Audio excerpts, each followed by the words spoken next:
York's only local show is back on its new home on York's only local station. Guess who's back? Back again. This is the Gary Sutton Show on WOYK. I'm back. Now, broadcasting live from WOYK's downtown York studios inside Wellspan Park, here's Gary Sutton.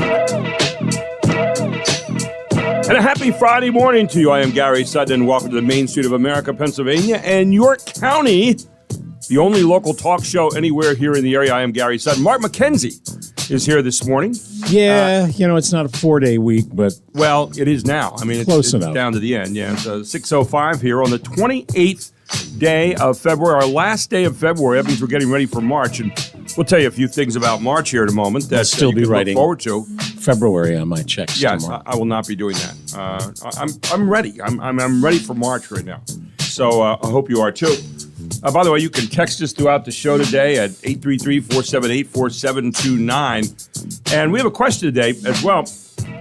The Trump administration has been very effective in the first month and a half at stopping illegal flow of traffic into the country, in the United States. Question, what should be done with people who come here illegally but are not violent criminals? And we're seeing a lot of stories this morning about protections that people are trying to take for kids at school because ICE is around at some of the places and so forth. And, I know for a lot of people, you look at this and say, well, it's easy to say, let's get people out of the country. And then when it comes time for people that maybe or regular people that you see who are here illegally, becomes a little bit different matter. So I want to get into that this morning. We can talk about that on the show. Also on Facebook there at Facebook, Gary Sutton Shows. All you have to do is go in there and find Gary Sutton Show. Just Google it, and it'll come up on Facebook, and you hit that and go in there and answer your question. You can also call us at 717-846-9870. Our text number, 833-478-4729. Had a lot of interesting texts yesterday, and I really appreciate it. And we'll share some of those throughout the show, too. Yanni's yesterday was a unmitigated success. Absolutely. People out the door had a chance to sit down with Julie Wheeler and Did Joel they run Sears. out of food? I don't think so, because I went there twice yesterday. I went there during the day at 12, and I got behind someone. There was an anonymous donor who bought 200 gyros. 200 gyros. Wow. 200 gyros. Yeah, where are they 4 going? boxes of 50, and they were rolling these suckers out. I'm telling you what, it was amazing to watch John and his whole family and the workers there get those things out.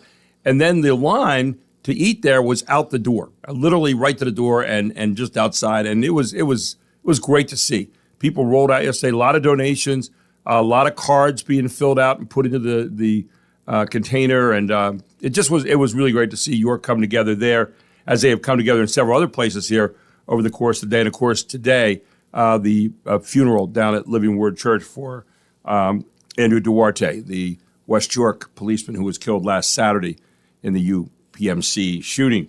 And we're going to be talking about that this morning with Mike Muldrow, who I'm sure will be down there today. He is the police commissioner of York City. We're also going to be talking today about the mayoral run here in York. It just got a little bit more interesting because Mayor Michael Helfrich said he wasn't going to run again. Mike Muldrow was going to run. He dropped out. And so Mayor Helfrich said, I'm going to run again. And then we got a new person who's throwing their hat into the race this morning. And we'll get into some of that today as well. And then we have, a couple other things here. We got Gracia ATN, who runs the TMS clinic, who operated on both my knees, by the way, gave me 2 brand new knees that I can walk now, former orthopedic surgeon. We'll talk about how he got started becoming a doctor in Haiti. A little different look there this morning. He'll tell us a little bit more about the TMS clinic as well and how that can help people with, depression and that kind of thing. So he'll get into that this morning with us at 7:05. And just a lot of different things today here on the show. Jim McClure. We'll talk about the York County Poorhouse, later the hospital and home, and take inside the history there as only he can do it. So we've got a lot going on today. You can answer the questions. You can give us a call. You can text us at 833-478-4729. All of that in one place, a one-stop shop for your information, entertainment, and joy, Mark. I can see you feel that way already. Oy vey. Yeah, thank you. By the way, March is just around the corner. Today, as we said, is the last day. Oh, I didn't mention. Oh, Congratulations to York Suburban Girls last night, who won their second straight District 3 5A Girls Championship. And condolences to the Easter boys who lost to a very good Berks Catholic team yesterday, and it was never really all that close. Berks Catholic came out of the gate hot, and as happens sometimes, you get a team like that. Eastern's having a great season. They're going to continue on in the States now, but tough one yesterday. They were the defending champions there in boys 4A.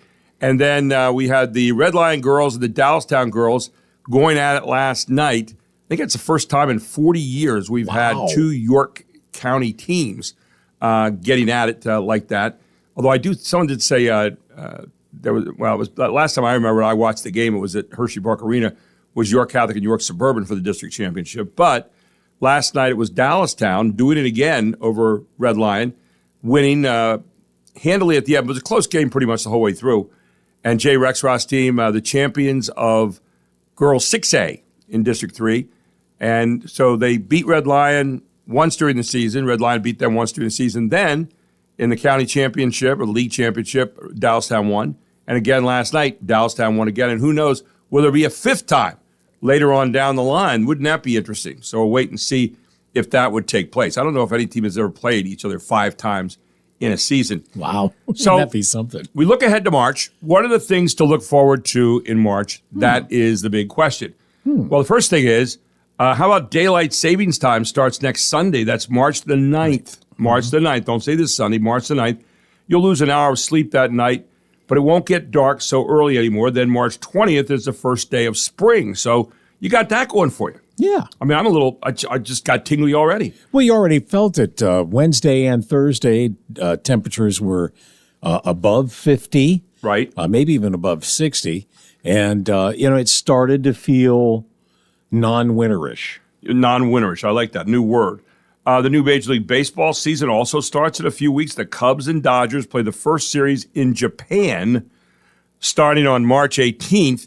Opening day for everyone else is March the 27th. So March 18th, well, that's an early start, but in Japan, right? So that's all coming up. Yeah, it is the World Series, so, you have to play in other parts of the world, don't you? I guess you do, but it's called the American League and the National League. And there you go. So we can get into a whole counterpoint on that. Anyway, but who cares? The Major League Baseball season there, and let's see, the other stuff on TV. The Oscars are coming up this Sunday. Grey's Anatomy and 911 return on the 6th. American Idol. I did the same thing last night. I know. I looked at it at 9/11. I thought, what's a show about 9/11 doing? Oh, I know. 911. I'm sorry. And let's see what else. The American Idol and the Righteous Gemstones are back on the 9th. I can't wait. I didn't like that show. John Mulaney's live Netflix show premieres the 12th. Okay, that's great. I'm glad to hear it. Bill Burr's new stand-up special hits Hulu the 14th.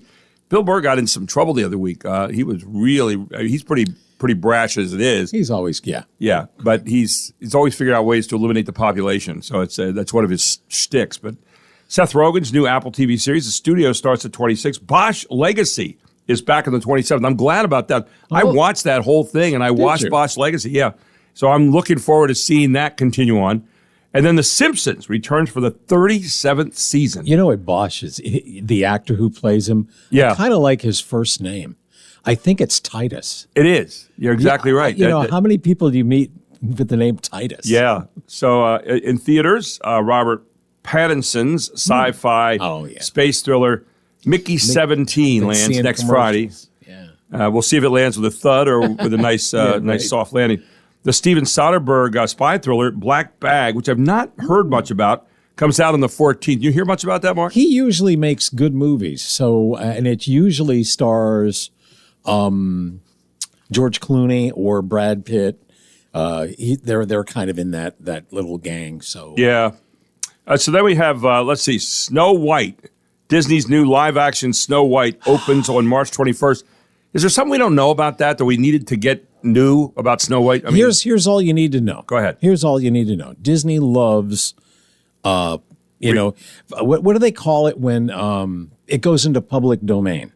So they use public domain stuff, but their stuff never goes into public domain. No. So they're going to be doing, I predict that if we were to live 300 years and Disney lasted that long, Right. they would do. They'd still be doing it. Absolutely. Absolutely. They're There not would be an changing. AI version of Snow White. There would be Oh, yeah. a quantum computing version. Snow White of, returns. oh, This time she's mad. Yes. Yeah, I don't know. I mean, I it's just. the superhero version of Snow White. Thank Yes, you. right. Yeah. Snow White guns down vampires. You know, something like I don't know, maybe. And Grumpy is mad. And finally, Yes. And finally, the holidays. The big ones are Ramadan, which starts tonight. Mm-hmm. Lent starts next Wednesday. March 8th is International Women's Day. In my house, it's every day. Let's see. Well, you left out Fosnock Day. Purim starts 13th. Purim. Purim. Is that Purim? Is Is it Punim? I'm not sure. Yeah. And the 17th is St. Patrick's Day, when you have a good reason to play golf drunk. So that's what that is. It's also National Cereal Day on March 7th, National Ranch Dressing Day on the 10th, Pie Day, always an annoying day, on March 14th, 3.14. Yes. Yeah, stop it. National Puppy Day on the 23rd. Aw. Waffle Day, when Mark can take Deb out for dinner on the 25th. Chicken and waffles. And March 27th is National Viagra Day. March 27th. Yeah. I wonder why. I don't know. I don't know why that is. Today is You can stand International. up and be counted that day, huh? There Today you go. is International Pancake Day. Yes, it is. So it's. I think there must be like some sort of monopoly because they have, or a big trust, because there are a lot of pancake days every year. You're getting a little And this is- conspiratorial. I in this, think aren't so. you? I Yeah. think so. Every time you turn around, it's a pancake day. Yeah, it seems like that. It's like National Hamburger Day. Yes, It seems like exactly. National Yes. Cheeseburger Day, or National Hamburger Day with half a piece of cheese on. You know, Yes. They keep on working it to the nth degree, and it's about time it should stop. Frankly. National Chocolate Souffle Day. Oh, I like chocolate souffle. I like souffles. It's a very delicate thing. here we go. Yeah, They serve it to you, Right. and the whole point. never had one, by the way. Oh, you've never had a Never souffle? had a souffle. See, so the souffle, the whole point of it is to get it to rise above the container, and the higher, the better. Oh, And then you know what they do when they Eat it? Then they present it to you. right. And then what they do, or you're supposed to do, is poke your spoon into the middle of it, Oh, yeah. the soft middle part, and then they usually have some sort of cream, and you pour that into that hole, and then you consume. Okay. And if It's not, do you like scrambled eggs? I mean, that's really what it It comes is down to. a National Tooth Fairy Day today. Yeah. It's National Science Day. And What's the going rate for a tooth fairy now? I don't know. That's a good question. $5. Are tooth fairies still okay now under the Trump administration? I don't know. I don't know. And I don't know. finally, National Public Sleeping Day. Public sleeping day. Okay, we can work on that. Yeah, there's lots of stuff we can do. And you did say Fosnock Day. We can't forget that. Yes, that is what right? it's. That was not on the list. So it's a week from this coming Tuesday. So Yeah. that would be the 11th. Okay. Is that the And you have that marked down, right? 9, 10, 11? Well, Where it's you stop by Holy Trinity and get your an donuts. important day here. Your Fosnocks. Yeah. Yes. Very good. Anyway, we'll take a break. We'll come back. We got a lot more news coming your way. All here on the Gary Sutton Show. It is 6:18 on WOYK.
One more desperate heave. It's up off the glass, and that's it.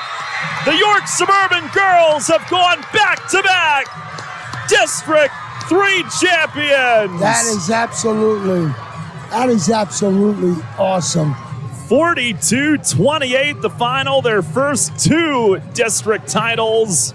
They've gone back-to-back. Ball loose, Becca chucks it up, missed the rim, it bounces out, and the clock says 0.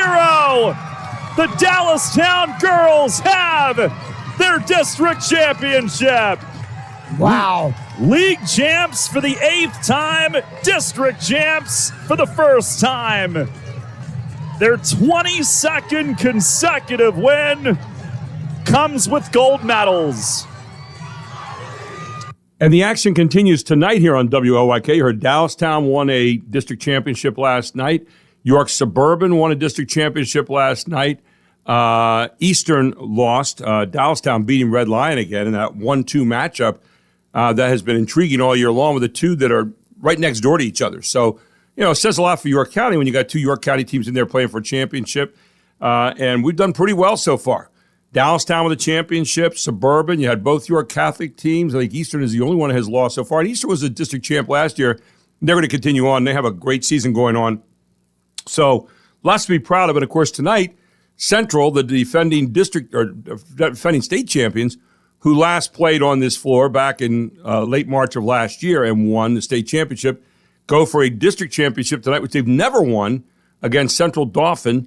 And Wayne Fletcher, senior coach of them, Wayne Fletcher Jr., the Navy-bound player, he's going to the Naval Academy next year on a scholarship, will be standing in the way tonight of that. Central played them twice last year, beat them 73-70 during the regular season, then drummed them in the state playoffs, or the district playoffs, rather. And but they have not played them yet this year. And I saw where last night Cumberland Valley, who got upset by Central Dauphin in overtime. I don't know if you could really call it an upset, but they got beaten in overtime.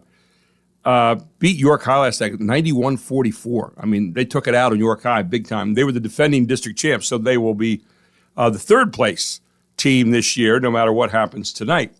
I read an interesting thing in Study Finds today. Fed up. 2 in 5 Americans say living in the United States is no longer enjoyable, Mark. This was really interesting. Did they quantify that? Yeah, they say as economic pressures mount and social tensions rise, many Americans are setting their sights beyond U.S. borders for a better quality of life. And they say in the shadow of rising housing costs, healthcare concerns, and growing social divisions, a striking number of Americans are considering a future outside the United States. According to a recent survey, 17% of American adults want to move internationally within the next 5 years, potentially signaling a significant shift in the country's population. Oh, I know 1 in 5, I guess. I don't know if that's totally significant yet, but, the fact that, what do they say, 1 in 5 or 2 in 5 here? They're saying 2 in 5 Americans say living in the United States is no longer enjoyable.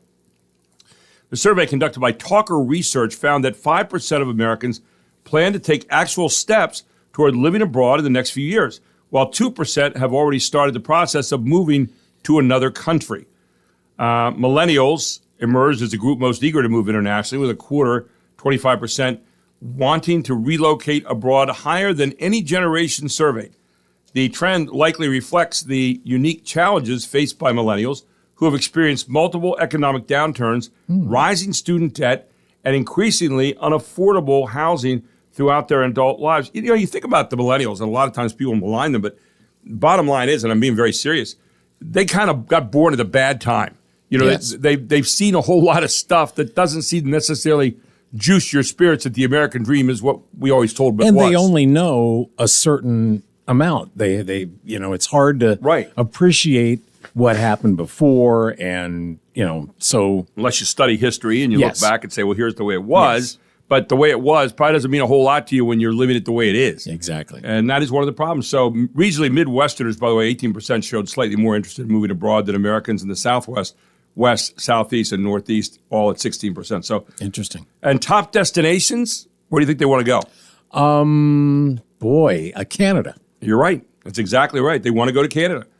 A clear front runner with 19% of potential expatriates naming it as their top choice. The appeal of America's northern neighbor appears to be multifaceted, with respondents citing Canada's high-quality health care.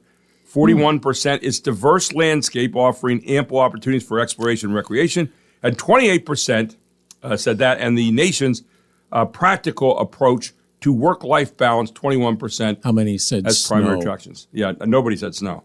Nobody said snow, to my knowledge. Yeah, and I was looking. Ice. Yeah, thank you very much. Coal.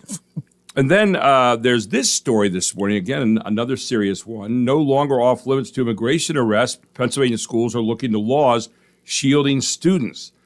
PA schools are grappling with the Trump administration's rollback of the policy that kept ICE away from schools. And there are concerns about student privacy, as ICE could demand student information, but schools are advised to only comply with court orders or subpoenas. And the situation has created anxiety among immigrant families, with some keeping their children home from school or considering online education. Parents are scared of picking their kids up or dropping them off. Some have been keeping their kids home from classes entirely. You got a sense of fear, said one immigrant. How do you learn in that environment? You know, this is one of those tricky things. The Trump administration, as we said, has been very, very good at stopping the illegal influx or the influx of illegal aliens so far. However, what about the ones who are here? And I think that's where the rub starts to come, because the very first thing was, well, we're going to get rid of all the bad guys. Okay, so they did that, or they're in the process of doing that. And then you come to regular people. And I heard the press secretary say the other day that, well, they illegally came in the country, therefore they are criminals. But I don't think that most of people in America look at it that way. I think generally people, Perception. for example, you know people. Reality. And when you put faces and names and families there, it becomes a whole different thing. And so it's one of those things that we got to deal with it, because that obviously has been the policy that we're going to have these deportations. And yet I do think there needs to be a sense of people about this. There needs to be a sense of how we do this and how we're going to deal with people. Because at the end of the day, they're still people. They have the same kind of dreams, aspirations that we do. They were trying to get here. They got here illegally. So, this is going to be a tough one. This is going to be a tough one as it proceeds forward, I think. And I don't know the idea. I'm not well-educated enough on all ICE does to know what they do. But I do think the idea of making sure you have documents, make sure that you're going there with the kind of documents you need to. But even at that, I'm not sure going into schools to get kids. I don't think that's what they're going to do, but we'll wait and see. All right. But I think the idea here is parents picking kids up and dropping them off at school. They're worried they're going to get arrested. And again, that's just a bad graphic. I mean, you look at that is a bad visual any way you try to cut the mustard on that. Anyway, we got more news coming your way next at 6:35. And Mark, what else do we have coming up this morning? Coming up, an update on the Gene Hackman story. Boy, has that story gotten weird. And it's kind of interesting. Yeah. There was one thing that came out yesterday which really caught my ear, and we'll delve into that. Also, Oscars this weekend. So we've been looking at, we looked at what? Best Picture. We looked at actor and actress, and we're going to check out Best Director nominees this morning. A new record for a TV show. We'll delve into that as well, among many other topics, including why are scrubs in the hospital blue-green? I don't know. My wife wears them all the time, and I've never asked that question. We're going to find out. I am waiting breathlessly to hear the answer. It is 6:30, time for news.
I know you're probably not going to.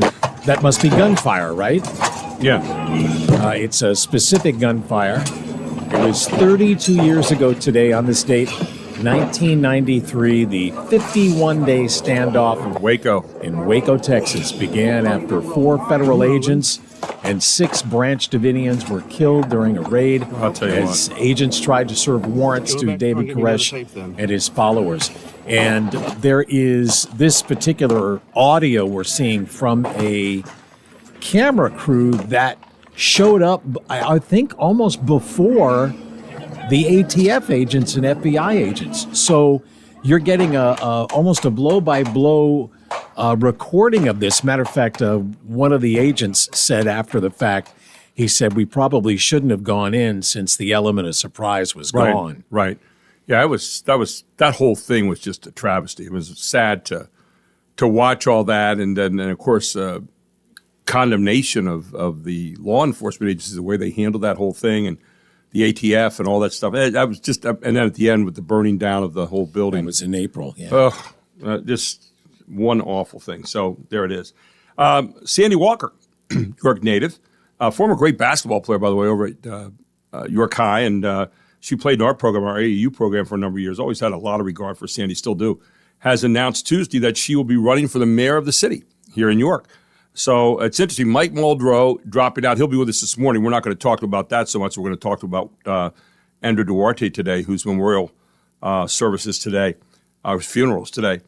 She says she'll be running for mayor of the city. Her dad was big in helping homeless, particularly veterans, and they have the Sandy's House. I think that's what it's called, Sandy's House over here in the center of York, and help people out. But her campaign announcement was a direct response to Mayor Michael Helfrich's statement on leadership after announcing he would run for re-election. He'll be on today to talk about that.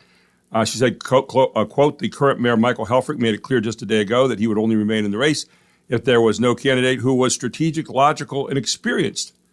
Quote, someone ready to continue the work that we have been doing, according to a statement by the Walker campaign. Walker took to social media yesterday to announce her campaign, stating the race for office has seen instability, with a mayor who said he would not run, only to reverse course when his preferred candidate stepped aside. That was Mike Muldrow. Walker said she has been committed to the city for decades, through every season, not just when it was politically convenient. And she has called York home for over 40 years. She has mentored youth, served on the York City School Board while representing York through positions on multiple local, statewide, and corporate boards. As president of the city council, said she worked towards ensuring tens of millions in federal relief funds were spent responsibly for the long-term stability of York. And she said, we're living in a time of unprecedented change. Now more than ever, York City needs a leader who will be a stabilizing force, someone who will be bringing transparency, accountability, and real hands-on solutions to city government. That is why I am running for mayor. So the mayor had a response to that. Yesterday morning, Mayor Helfrich announced that he would be running for re-election after York City Police Commissioner Mike Muldrow, both of whom will be on our show today, decided to put his campaign on hold. Helfrich had previously said he would step down at the end of his second term, which he said on our show when he was going through a list of things that he had done not too long ago. We had him on that first week of our show.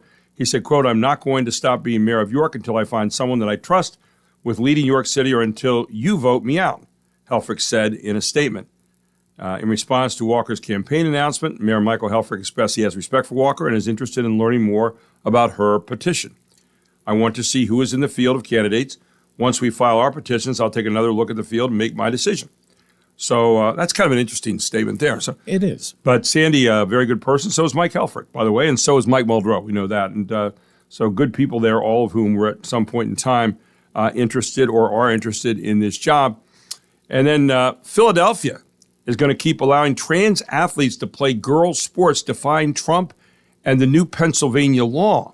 This is kind of an interesting one. Schools in Philadelphia will continue allowing transgender athletes to play in girls' sports even after the state of Pennsylvania announced it would comply with President Donald Trump's No Men and Women's Sports executive order. Now, the School District of Philadelphia announced in a statement provided to Fox News Digital that it will continue following its previous policy that enables transgender inclusion. Quote, the School District of Philadelphia strives to ensure safety, equity, and justice for all students, regardless of gender identity or gender expression, so that they can imagine and realize any future they desire. That's an interesting statement. The district will continue to align its practices to support its LGBTQ plus students in accordance with Board Policy 252 for transgender and gender non-conforming students, the statement said. Interesting thing, though, can realize any future they desire. How about if it affects somebody else's future? That would be the question I'd have. I've not been a big proponent of doing this. The statement comes just after the Pennsylvania Interscholastic Athletic Association approved a revision to its policy that prevents trans athletes from competing in women's sports. The new policy defers to principals to determine a student's sex when questioned or uncertain and adds a line that says, in accordance with Trump's executive order, schools are required to consult with their school solicitors relative to compliance with the order. Philadelphia's refusal to comply with Trump's order is the first known instance of a city defying its own state's trans inclusion policy since Trump's executive order went into effect. So there you have it. Philadelphia says we're defying that. What would be interesting now in that, Mark, would be if you got to the state championships, which is run by the PIAA. And now would they allow you to have a student like that compete in the state championships? I don't know if there's anybody out there. I haven't checked the girls' rosters or anything yet for next, that'll come up at the end of May, or end of March, excuse me.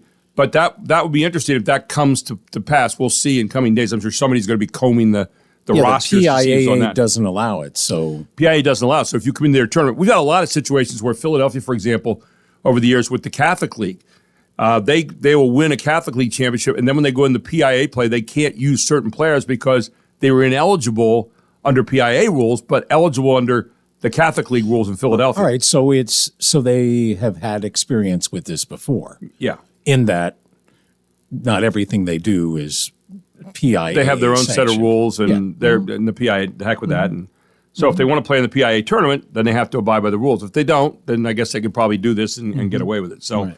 other stuff this morning. So let's talk a little bit about this shocking story yesterday about Gene Hackman. Yeah. So what was the number one thing yesterday? We said it here that it was probably carbon monoxide poisoning. Well, here's the latest from Charles Painter, reporter for Fox News. Hackman's youngest daughter now telling the Daily Mail she has not talked to her father or stepmother in the last couple of months, but that her 95-year-old father was, quote, in very good physical condition up until his passing. According to a police affidavit, detectives believe that the circumstances surrounding the deaths are, quote, suspicious enough in nature to require a thorough search and investigation.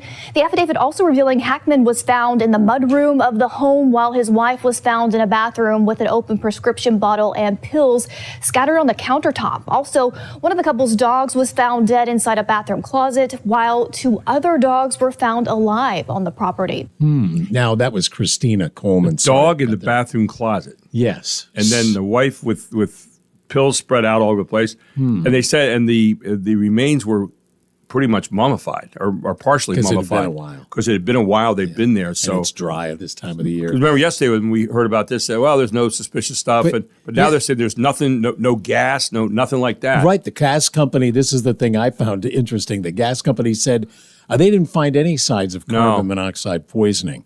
So I think because it's New Mexico, Right. I think there's only one probably explanation. And that is, Oh, aliens. jeez, oh no. Right? Yeah. Roswell, Whatever. New Mexico. Yeah, there right? you go. How That's close is Roswell? All right. Okay. You're on this conspiracy kick this morning, aren't you? Yeah, I see it. Anyway, I saw this the other day. Senator Doug Mastriano eyes another bid for Pennsylvania governor in 2026. I got to say, with all due respect to the senator, who I like, who's served our country and so forth, he got trounced the last time, and I thought ran probably one of the worst campaigns I've ever seen. And a lot of people might disagree with me, but the numbers are what they are. I mean, I can look at a scoreboard and see if you won or lost. In that case, there was no question. There wasn't like 61-60. I mean, it was a blowout. And the idea that he's talking about running again, I don't know why. I don't know why you would want to do that. He said the experience in 2022, well, here you go, helped him learn hard lessons that would help him build off a grassroots effort that earned him the most votes for a Republican gubernatorial candidate since 1962. He said, the movement is there. He told us to WGAL in a phone interview on Tuesday, noting the Republicans could build off the momentum following the 2024 election results in Pennsylvania. If I were advising, I'd say don't do it. That was a big loss. Maybe he needs a hobby. There you go. I don't know. He's a senator. That's good enough. So, right. Pennsylvania city is testing bullet-resistant glass enclosures aimed at protecting bus drivers now. Yeah, we had that story earlier this week. Yes. You have more information. No, I just was looking at this thing and following up on it a little bit after you kind of caught my fancy with that earlier in the week. They're moving forward with plans to test run bullet-resistant glass enclosures for drivers on city buses. How'd you like to be the one sitting behind there and saying, hey, now just sit in there and we're going to test the bullet-resistant glass? Oh, sorry. Next person. I mean, if you're going to protect somebody, though, Yeah. it should be the driver, right? That's when you get those crash dummies and you sit them in there and you fire away. But Los Angeles, I think, is already doing that. I think New York is looking at it. So well, and again, as we look at what happened, it happens here in Pennsylvania all too often with the public being attacked, no matter where. It's kind of rough. We were talking about fundraisers yesterday, and obviously we were part of one with Officer Duarte, but there's other fundraisers. One started by a son for UPMC Memorial Hospital nurse, a GoFundMe page. A fundraiser has been started for an ICU nurse who was taken hostage at UPMC last week. The fundraiser started by Jaden Huff on GoFundMe is entitled, I Just Want to Make My Mom Smile Again.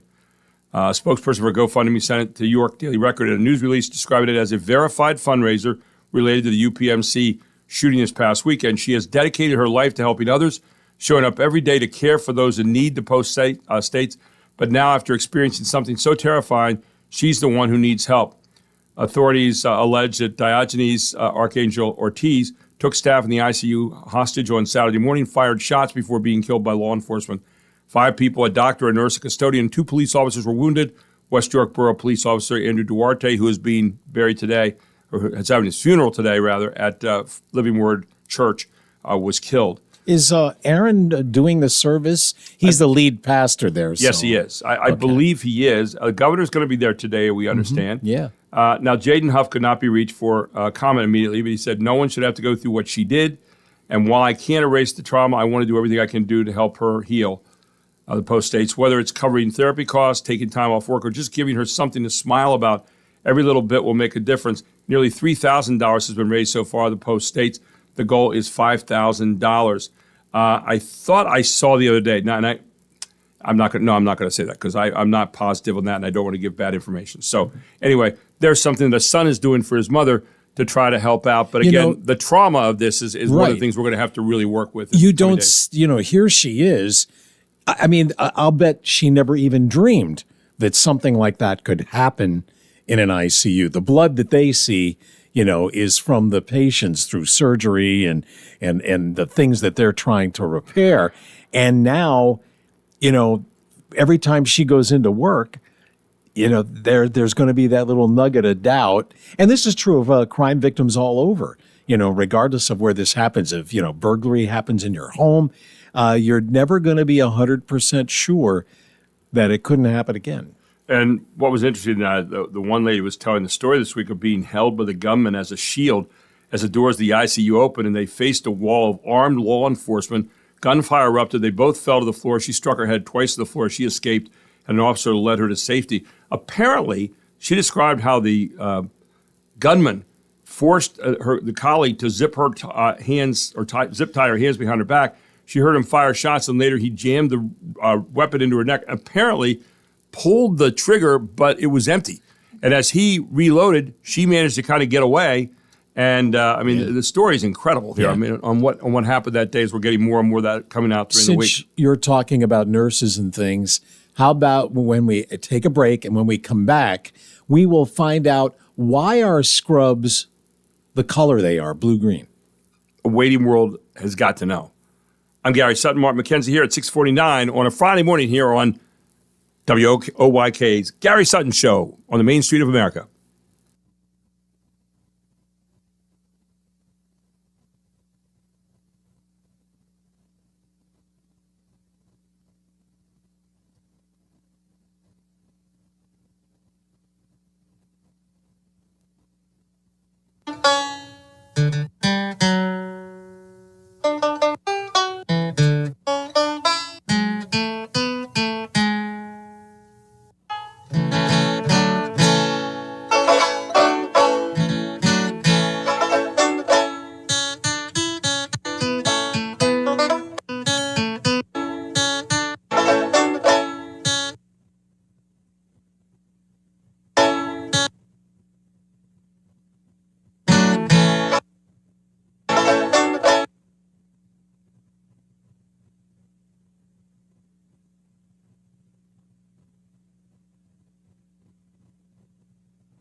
Oh. Never looked at Ned Beatty the same way after this movie.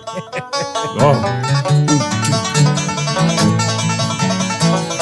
Ever drive out in the countryside and you see this kid sitting on the porch with the big ears, no teeth, with kind of a sick-looking smile? And who was playing the guitar? Boy, I don't remember. Oh, his name. He started. Not Roy. No. It was Johnson. Wait, Johnson? I don't know. That kid sitting on the porch show is frightening. That became a standard thing later on. If you got lost out in the country, you said, I started seeing a kid sitting on the porch playing a banjo, and I got a little scared. That was a way of telling if you got lost. What was his name? Ron? Oh, I don't even know. In the movie. I can't think. Yeah. All right. I got to use AI. I remember when they had the Olympics. Ronnie Cox. They had the Olympics. There was a joke going around that they had the Olympics, and they said, "Hey, they're going to use that. They're going to use that river that they filmed Deliverance on for the kayak races and all that." Yeah. And one guy said, "Hey, I got news for you. If Ned Beatty couldn't make it down that river, some guy in tights certainly is going to make it in the Olympics." So that's just the way the way it's going to work. So. Yeah, it was.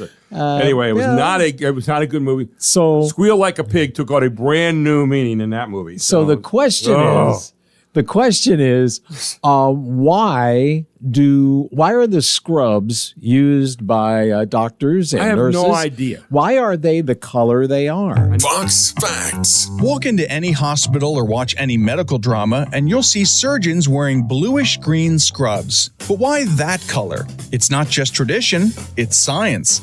Surgeons spend hours focused on red tones, blood, tissues, organs. Staring at red for too long can create a green after image, making it harder to see clearly. Green, being opposite to red on the color wheel, helps reset their vision and reduces eye strain. Green also enhances contrast, making it easier to distinguish different shades of red. It minimizes glare under bright surgical lights and creates a more comfortable visual environment, allowing for greater precision during surgery. Originally, surgeons wore white, but bright lights made it too harsh on the eyes and stains became too visible. The switch to green was both practical and beneficial, improving vision, reducing fatigue, and creating a better surgical environment. Matt Murphy, Fox News. Wow. I did not know that. And I go home and tell my wife today, why are you these scrubs you wear? Guys, she was putting them on this morning to go to work. I said, why are they green? And she'll say, I don't know. And I was going to say, I know. Well, I know. I know. Yeah. And then she'll roll her eyes and say, okay, there you go. Go ahead. And everything's right with the world. And she'll say, how do you know? I said, because Mark told me. Oh, thanks a lot. Don't drag me into this. That's right. See, that's how I get out. Mark going. And she'll great. really roll them. So. Oh, God. Anyway, I saw this thing. Katy Perry is going into outer space. I mean, I thought she was already there. But but like for real, okay? She's joining an all-female crew on board one of Jeff Bezos' Blue Origin space flights. Wow. Now, is there anything wrong with this? A guy sending a woman into space? Actually, I think they're all women, to be honest. They're all women, and one of them is Jeff Bezos' girlfriend. Yeah, it's Lauren Sanchez. So maybe if I were her, I'd be looking this thing over pretty carefully. Why is he sending me to space? Is everything working well with the ship? I'm just saying. She'll be joined by Gail King from CBS Mornings. Okay. Bezos' fiancée, Lauren Sanchez, and Katy Perry. An aerospace engineer, a civil rights activist, and a filmmaker are also going along. Lauren reportedly brought the mission together. The launch is tentatively scheduled for this spring. She says she's, quote, honored to lead a team of explorers on a mission that will challenge their perspectives of Earth, empower them to share their own stories. It's always the word empower has to be in there, and create lasting impact that will inspire generations to come. And she said, plus space is kind of messy. We got to clean it up. The women are going to go out there and they some space brooms or something like that. No, I'm being chauvinistic. I'm sorry. I'm just being cute. Anyway, Katie posted a picture of the crew and said, quote, I am honored to be among this diverse group of celestial sisters. That was in Variety magazine, so I know it must be true. There you go. Well, let me throw in one more piece of information. We've been talking about the Oscars. Yes. Here are the Best Director nominees. The The race for Best Director at the 97th Academy Awards is stacked with first-time nominees, with The Brutalist director Brady Corbet leading the way. Corbet has already picked up statues at the Golden Globes and the BAFTAs, but hot on his heels, Sean Baker with Anora, who pulled off a surprise win at the Directors Guild of America Awards. Also in the running, Jacques Audiard for the trans cartel musical Amelia Perez, and Coralie Farja for the body horror The Substance, the only female nominee in the category. And James Mangold is a veteran director who has earned numerous nominations over the years. He's in the running for A Complete Unknown. Michelle Polino, Fox News. We got to run. And there you go. Dr. Etienne coming up next on why he became a doctor in the country of Haiti. And he's also going to tell us a little bit more about TMS and what it could do for you if you've got depression. All here at 7 o'clock.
York's only local show is back on its new home on York's only local station. Guess who's back? Back again. This is the Gary Sutton Show on WOYK. I'm back. Now, broadcasting live from WOYK's downtown York studios inside Wellspan Park, here's Gary Sutton.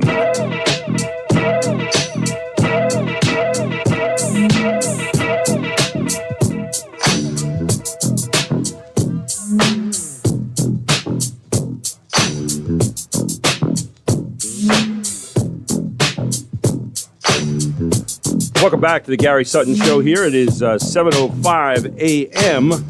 on a Friday morning. I am Gary Sutton, and Mark McKenzie is here as well. And we're hoping to get Dr. Gracia ATN in here in a moment.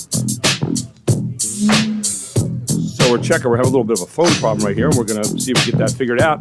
Anyway, lots going on today. I saw... One of the things that came out this week from the UPMC shooting last week, there have been escalated calls now for more robust protections of healthcare workers. And, obviously, I mean, the American Nurses Association, for example, is asking Congress to pass legislation requiring the Occupational Safety and Health Administration to establish workplace violence standards within 1 year, noting that 1 in 4 nurses face violence on the job. They're at higher risk than police or corrections officers, the 5 million member association said. So the numbers were flipped. Okay. All right. Very good. So I think we're okay now. But that's one of those stories that we're going to keep on looking at here. 5 million member association. With that, we welcome in this morning a former orthopedic surgeon. In fact, did both of my knees. I can walk again because of this guy, Dr. Gracia ATN, retired now, but of course the head, this of your TMS clinic, and we're going to talk about that this morning in a few moments. But Dr. ATN with us this morning. Dr. ATN, always an honor to have you aboard. Good morning, sir. Good morning, Gary. It is an honor for me. Well, it's great to have you aboard, and just wanted to talk to you a little bit this morning. You have kind of an interesting history, and starting, I guess, in Haiti. And then becoming a doctor. And I thought it might be interesting for people this morning to, a lot of people wonder, where do you get started on being a doctor? And obviously, do you run into more roadblocks? What's it like in another country than here? And then coming here and having the successful career that you had. And then we want to talk a little bit more about TMS this morning as well. So give us a little bit of background on that, would you? Yes. For me, my story is actually very simple, although it may be inspiring for some people. I grew up with a sense of humanity. I mean, this was instilled in me by my parents, and that really pushed me to the sense where I feel when I grew up, I always wanted to do something to help people. And in fact, my first career choice, you may laugh, was I wanted to be a priest. And when that didn't work out, my second fallout was I wanted to be a teacher. And then because I really enjoyed the transfer of knowledge and sharing my knowledge with others, and because I feel like that's one of the biggest seeds that you can sow. Finally, I ended up with medicine because there was no one in my family that was interested in medicine at that time. Because honestly, I was one of those kids who thought that he could do everything that he wanted to do. So, and that's how things started. I was blessed enough to start medical school in Haiti, but because of the fall of Duvalier, things started falling apart in Haiti, and I had the opportunity to come to United States. I went to college at Seton Hall University, then med school at Hershey and Penn State and Hershey. And I've been so blessed enough by my adopted country and well received everywhere I go. God has been on board with me. Well, I'll tell you what, I got 2 knees that speak well to what you learned back then, because I always kid you every time I see you, and you always get a hug from Dr. ATM when you see him, but you always, I'll say I can walk because of you, and I really can. And I used to ask, I think I asked you one time about how long do these knees stay intact? I had 2 knee replacements, and Dr. ATM said, well, they say 15 years, but he said, I just went to the 30th anniversary of some guy's knee replacement. So you were always well known here in York as being the guy to go to if you wanted a knee that was going to stick around a lot longer than 15 years. It might have already surpassed that. So thank you again, Doctor, publicly on the air here. But how did you ever get into that whole area of like being an orthopedic surgeon? My journey toward orthopedic surgeon started when I was in med school in Hershey. I volunteered at a nursing home. At that time, nursing and rehab were combined.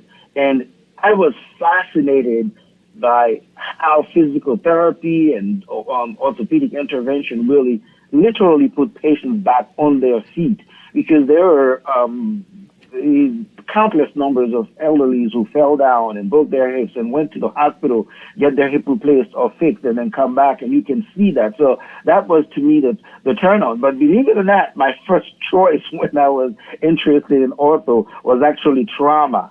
And that's one of the reasons why I went to, I did my residency in one of the busiest trauma center in the United States, probably the world, at the downstate in Brooklyn.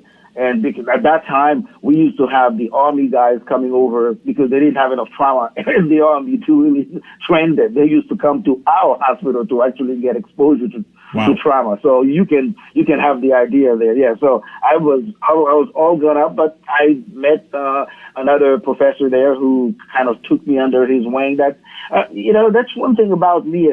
For some reason, God has always raised up mentors to really guide me, and I am so thankful for that, because I don't take credit for any success that I have in my life, honestly. I mean, probably the only credit I can take is for being obedient. But besides that, God always put good people, like you, along my way to really guide me and keep me going. And I really thank every single one of them. I don't stop praising them in my speeches. Yeah, I kind of am of the same school of thought.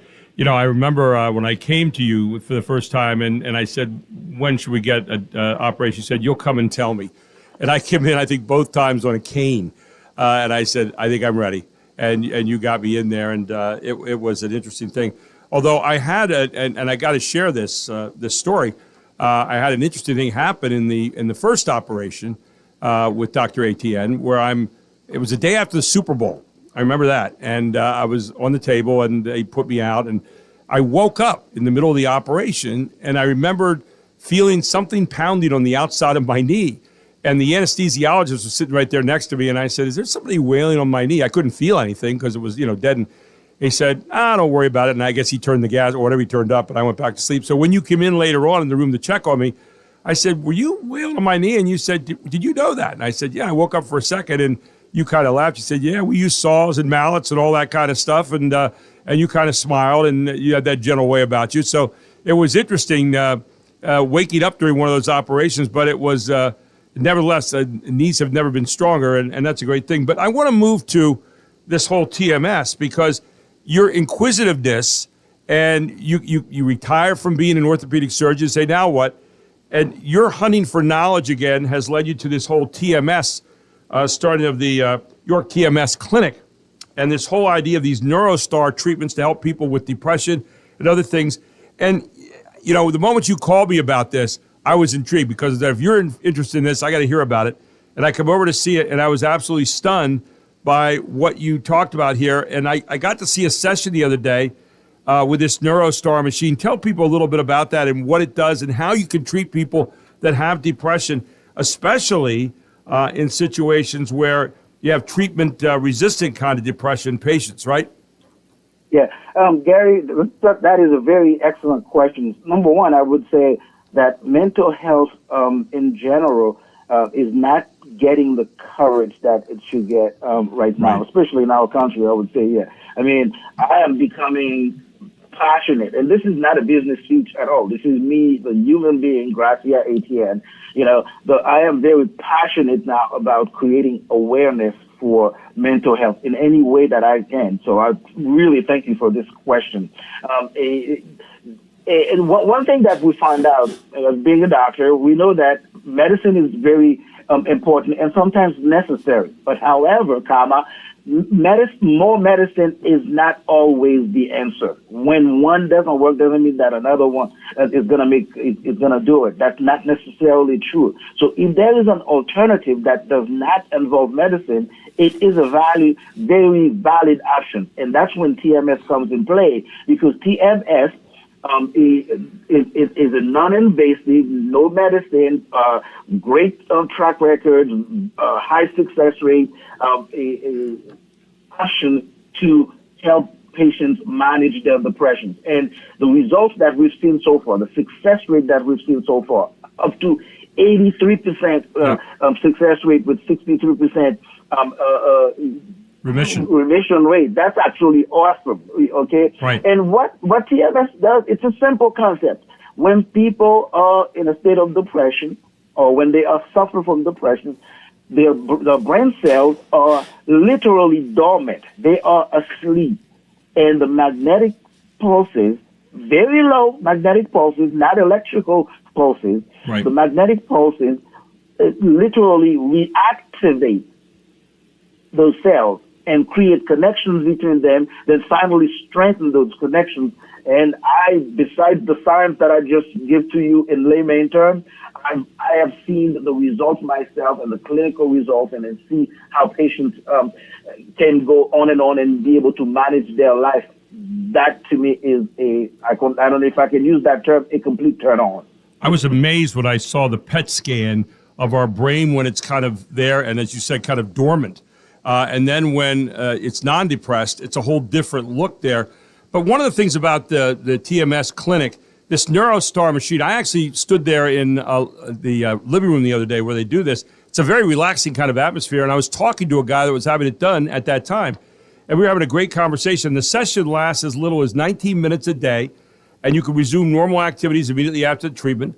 I mean, it's just like going in and sitting down and imagine having a massage where you kind of have, I'm using my term here, a head massage a little bit. You actually have this thing on your head, very lightly there, and you just sit back, and 36 treatment sessions to completion, and it really does work. I mean, you said 83% of patients saw improvement in depression symptoms, 62% of patients saw symptom relief, remission. That is amazing numbers, and you don't have to be referred by a doctor. Am I correct on that, Dr. Etienne? That is correct. The protocol right now, the insurance companies will allow patients to self-refer. So, for people who want to get some help right now, they can give a call to 717-430-0434 or 717-699-7361. You are located very conveniently right here just across Route 30 on 1806 North George Street.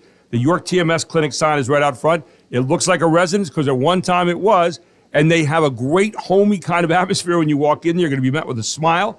The people there are always wonderful. You can find them at info@yorktmsclinic.com. That's info@yorktmsclinic.com, or go to www.yorktmsclinic.com. And you are ready, Dr. Etienne, I know, to help people right now with depression. Final thoughts this morning, my friend. Hey, we have a great team there, and I think we are providing expert treatment with a compassion. This is something that is extremely rare these days, so we are on the road, and we are going to make it happen. Ladies and gentlemen, if you know me, you know I don't support anything that's not a proven thing, and I'll tell you what, when it comes to Dr. Etienne, he's a guy I trust. You can too, and you can trust that the York TMS Clinic is ready to help you today. Stop out and see him. Find out all about it. They have folders there. They can take you through it. They'll talk you through it. They'll tell you all about it, and see for yourself. York TMS Clinic and the NeuroStar machine, and it's over at 1806 North George Street, right here in York, 17404. Call them at 430-0434 or 717-699-7361 and tell them Gary Sutton proudly sent you. And Dr. Etienne, thank you so much for your story this morning. Really appreciate it. We're looking forward to talking to you again next Friday. Thank you for the privilege. Thank you so much. Dr. Gracia Etienne, right here on the Gary Sutton Show on WOYK.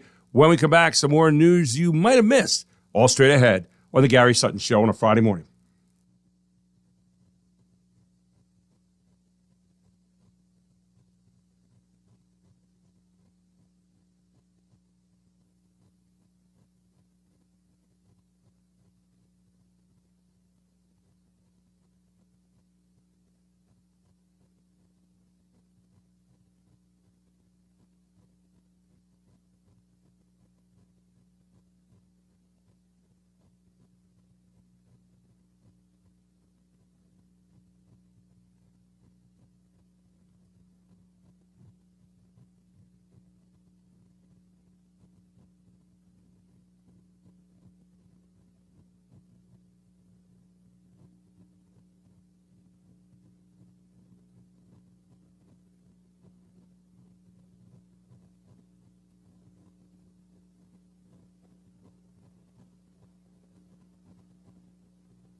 Fox Sports Update.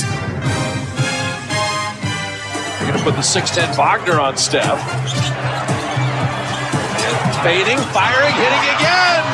When he gets his hot, get out of his way. A landmark performance by Steph Curry last night.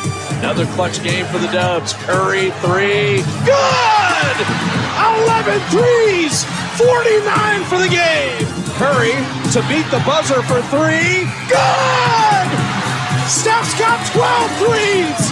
On NBC Sports Bay Area, Steph Curry made 12 of 19 three-point attempts for the Warriors against the Magic in Orlando. He scored a season-high 56 points. The Warriors beat the Magic 121-115. With every gray hair that pops up on top of your head, you get to appreciate moments and milestones like this. So very, very special. Just scoring the basketball, I love to do it. I love to have nights like these, and I just want to, soak it all in. Steph Curry with NBC Sports Bay Area after he hit 12 three-pointers and scored 56 points to help lead the Warriors back from 17 points down in Orlando to beat the Magic. Get this, yesterday's date, February 27th, has been most fortuitous for Steph Curry. Last night was the third time in his career he scored at least 45 points on February 27th. He joined Hall of Famers Elgin Baylor and Wilt Chamberlain as the only players in NBA history with at least 45 points on the same calendar date 3 times. Curry had the first of his 14 50-point games, February 27th, 2013. It was a big night for LeBron James, 33 points and 17 rebounds. Lakers won their 4th in a row, 111-102 against the Timberwolves. Luka Doncic had 21 points and 13 rebounds for Los Angeles. 2-time league MVP Giannis Antetokounmpo had 28 points and a season-high 19 rebounds to lead the Bucks over the Nuggets 121-112. For more scores, stories, and features, go to foxsports.com. I'm Jared Max. Get more on the Fox Sports app and foxsports.com. And welcome back to the Gary Sutton Show, 724 here on a Friday morning. And, you heard Steph Curry doing pretty well. A guy that's not doing so well at the moment is Baltimore Ravens kicker Justin Tucker. Maintains that the mounting sexual harassment allegations against him are, quote-unquote, simply not true. 16 massage therapists have come forward with claims of inappropriate behavior. Now, it's not really ever said what the inappropriate behavior was. He said the other day with his wife at his side, I did not inappropriately at any point before, during, or after a professional bodywork treatment session, nor have I ever been told I am unwelcome at any massage therapy provider. I did not act inappropriately, he said. I said that in a statement obtained by USA Today Sports on Wednesday. Quote, I absolutely respect the massage therapy profession and more so the individuals who work as massage therapists, unquote. In January, the Baltimore Banner reported that 6 women in multiple spas across the Baltimore area accused Tucker of inappropriate sexual behavior before 2012 and 2016. 10 more women have come forward since the Banner's initial report triggered an NFL probe. Now, I don't mean to be tongue-in-cheek here a little bit, but have you ever noticed that they're talking about 2012 and 2016? That's when he was making all his field goals. This year he missed 10. Guess what? The report comes out in a bad year, and all of a sudden say, you know what? He's not making field goals anymore. Now's the time to report it. I mean, I don't know. Why do you wait until now, 12 years later, or 10 years, or 9 years later? I'm always interested in that. Well, and I think that the Deshaun Watson case, also there was a lag in some of the reporting there, and that case got a lot of play. Still, though, it is pretty well after the Deshaun Watson thing. Right. So anyway, Tucker and 16. It's not like 1 or 2. Yeah, 16 massage therapists, but they haven't said what he did. I mean, it hasn't come out as to what he did. It's probably in the police. I'm sure must be in there somewhere. Tucker initially released a lengthy statement on X calling the allegations unequivocally false and desperate tabloid fodder, quote unquote. He doubled down on Wednesday saying the claims are so shocking and heartbreaking, quote unquote. Throughout the last 4 weeks, I've spent countless hours replaying. Now, here's where it gets kind of interesting. If you listen to the words he says, hear what he's telling us. Throughout the last 4 weeks, I have spent countless hours replaying every interaction. Now, for me, stop there. If you didn't do anything wrong, why are you replaying every interaction? But, okay, well, let's give him the benefit of the doubt here.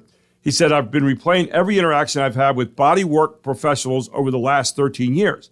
I can assure whoever is reading this that I have never intended to disrespect anyone, cross any boundary, or make anyone feel comfortable in any way whatsoever. I have never intended, is the word he used there. Yes. It devastates me to know that anyone I have worked with would not have felt respected and valued as a professional, but more importantly, as a person. And to anyone who has felt otherwise, I am sorry. So again, why are you sorry if you didn't do anything wrong and if there wasn't any questionable behavior? I don't know. I want you to know I am committed to ensuring that everyone I interact with continues to feel that I respect them and care about them as a human being. Apparently 16 massage therapists do not. Tucker's wife, Amanda Bass, whom he married in March of 2015, told Outkick Wednesday that the allegations have, quote, caused so much hurt to our family, unquote. She said, I, quote, I believe my husband and I love and support him fully, unquote. So that's the latest on Justin Tucker. I wonder how, you would go about proving such a thing. I mean, that's the hard thing there. I mean, do they have he said, she said, but yeah, is it let's say you were going to go to would you go to a massage therapist who just in general? Well, I go to a massage therapist. All right, but I mean, what if she said or he said, yeah, I videotape, if the camera is in the corner of the room. Right. So for all our protection, I videotape these and, would that make you feel better or would you feel that's an invasion of privacy or? Well, yeah. I mean, I see what you're saying. And the answer is in this day and age, I guess you almost need to do that. It's like police wearing the helmet cams, that kind of thing. Same thing here. I don't know. My massage therapist, Sam, she does a great job, and she also does massage on my wife. So, but I've never had to think about was there anything at all that was incorrect. I mean, just haven't ever think about that. So, I don't know. But this is going to be interesting to see what this all is. The best kicker on the planet, and probably until this year, now being hasn't been charged with anything yet. Who's just coming up? Questions. Coming up is going to be Mike Muldrow, who is the police chief, police commissioner, rather, for the city of York. Was going to run for mayor, is not going to run for mayor now. We're not going to talk about that with him, but we are going to talk about the funeral of Officer Andrew Duarte today down at Living Word Church. Mike Muldrow and many of the colleagues and police officers around the state are going to be there, including the governor today, to honor Officer Duarte. And that's all coming up here at 7:35. But first, we take a news break at the bottom of the hour. It is 7:30 right here on the Gary Sutton Show, the main street of America, Pennsylvania, and right here in York County.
Sounds like Edgar Winters. It is. This was a huge hit, 1973. Matter of fact, I think it went to number one. And it was a long instrumental. No words. Although it's the name of the song is Frankenstein, so I don't know exactly what the words would be. It was kind of an iconic song at that time, wasn't it? Anyway, welcome back to the Gary Sutton Show here, 7:35 on a Friday morning. And, of course, today is a day that they are going to be laying to rest Andrew Duarte. And the service for him is going to be held at Living Word Community Church in York Township at 1 p.m. today. I understand that there's going to be a 10:30 a procession starts at the Oldweiler and Hefner Funeral Home and travels on Cape Horn Road. Drivers should avoid the area or use alternate routes on Springwood Road and Windsor Road. Wisehaven Event Center has invited all first responders who could not fit into the church to watch the funerals live stream with others in their building today. By the way, there will be sympathy cards down there you could actually get courtesy of the York County Safety Collaborative that you could fill out like I did yesterday over at Yanni's. They had a great outpouring yesterday over there and other places throughout the week. And so if you are planning on going down there, especially if you're in law enforcement, you go down to Wisehaven if there's not room there at Living Word. With that, this morning we welcome in Mike Muldrow, who is the police commissioner of the city of York. Mike, great to have you in this morning. How are you today? I'm okay. Yeah, I'm okay, Gary. Good morning. Big day today, I guess, and for all of the colleagues and brothers in the business of policing. Your thoughts today as we get ready to honor Andrew Duarte the final time today? First, I want to thank any of the officers that are tuning in, that are listening. I know a lot of our guys listen to you. But today, like I start, my heart goes out to everybody that was involved in last Saturday. And it goes out to Andrew Duarte's family. Yeah. We don't think about it enough, and because we don't have to walk in your shoes, Mike. But when you look at this, you leave the house in the morning, and you think, wow, I'm going to work, and the expectation of I'm coming home, and no one expects a day like happened last Saturday at UPMC. And yet at the same time, there is that part of the job, I guess, for you guys and ladies every day, right? When you go out there, talk a little bit about the mindset that police have to have when they go out and they're protecting the community. We understand and we sign up to do these roles, understanding that we're going to be the individuals. We say that we sign up understanding that we're going to be the individuals who are going to face whatever the challenges of the day may bring. But it ends up becoming a somber reality. Like, incidents like these are a somber reality for us all, and they're extra hard because it's these type of situations that really bring the reality of the job home, that despite our good intentions, the noble mission we may sign up to have, it reminds us just how vulnerable we are. Did you have a lot of conversations with police in your department this week about this, Commissioner Muldrow? I mean, I'm sure it was the conversation among law enforcement all during the week, as well as it's been among the community at large. But, obviously the damage that's done psychologically after this has got to be first and foremost on the minds of people who are leaders of police forces like you are. Talk about that a little bit, if you would. Absolutely.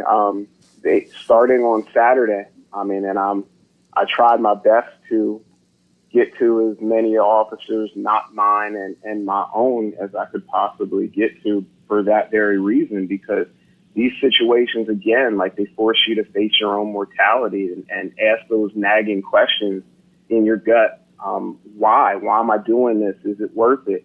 And sometimes that can really be a hard question to grapple with, particularly in a society sometimes that's so quick to ridicule and mock and judge and and vilify people that are willing to put themselves on the line. So absolutely.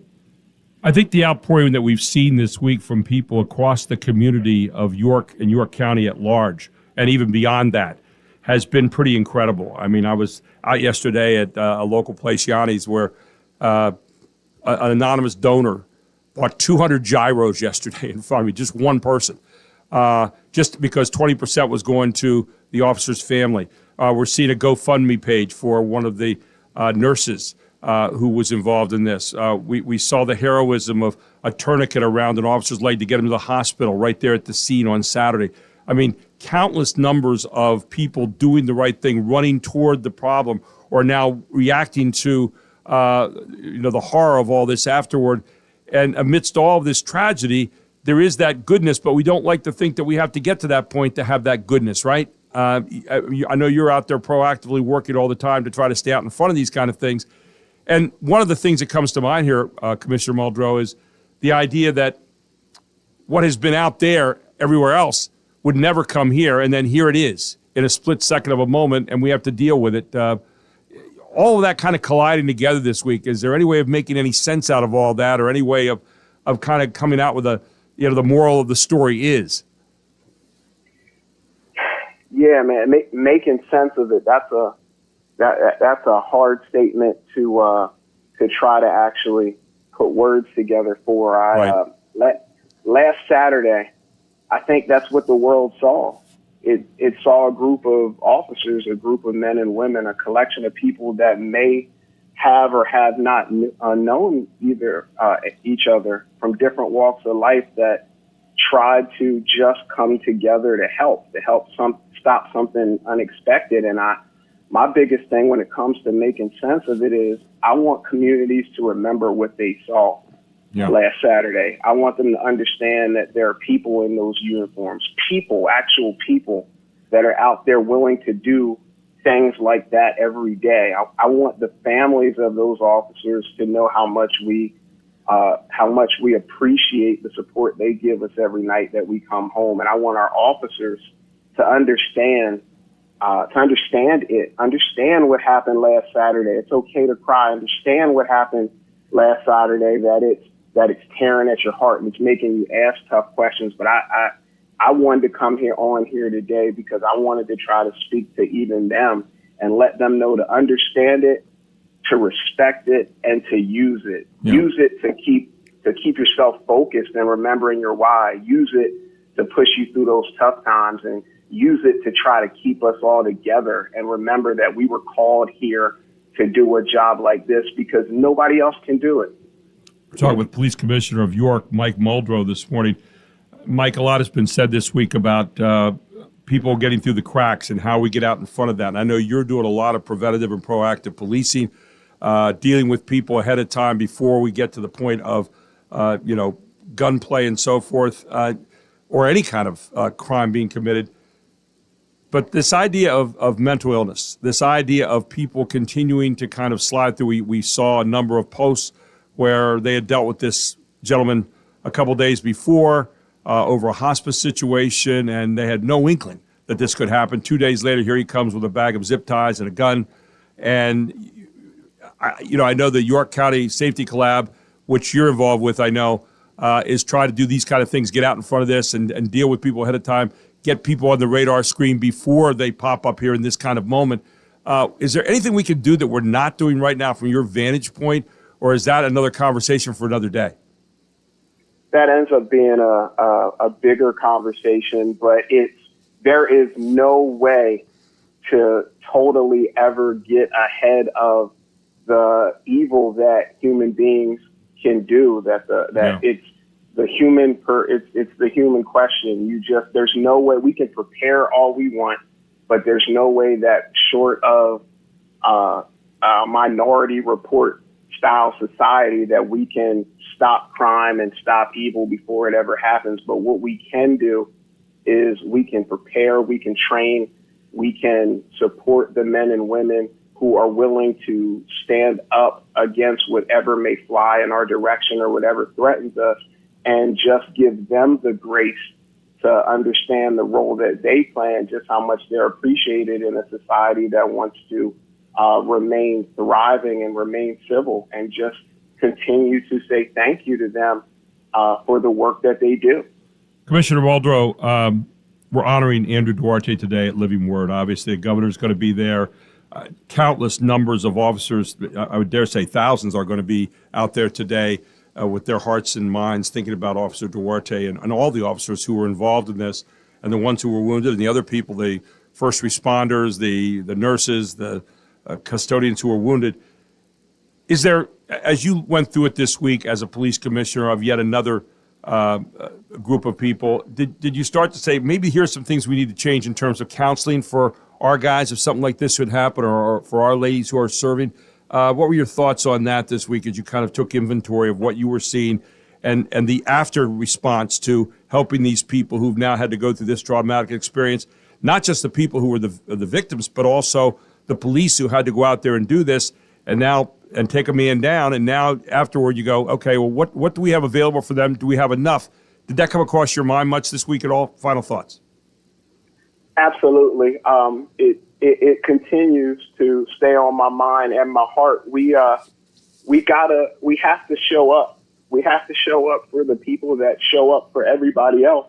As departments, as leaders, right?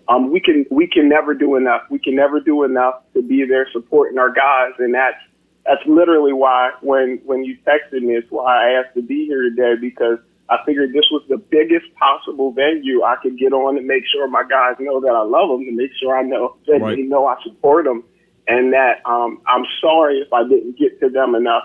But what they do, I'm thankful for. I'm thankful for everything that my guys do and everything every other officers do. And I don't know if Andrew's mom or anybody else is listening, but I just want everybody in law enforcement to understand that what you do matters. It matters to those nurses and the staff and the visitors at the hospital last Saturday. It matters to that person or that victim being abused.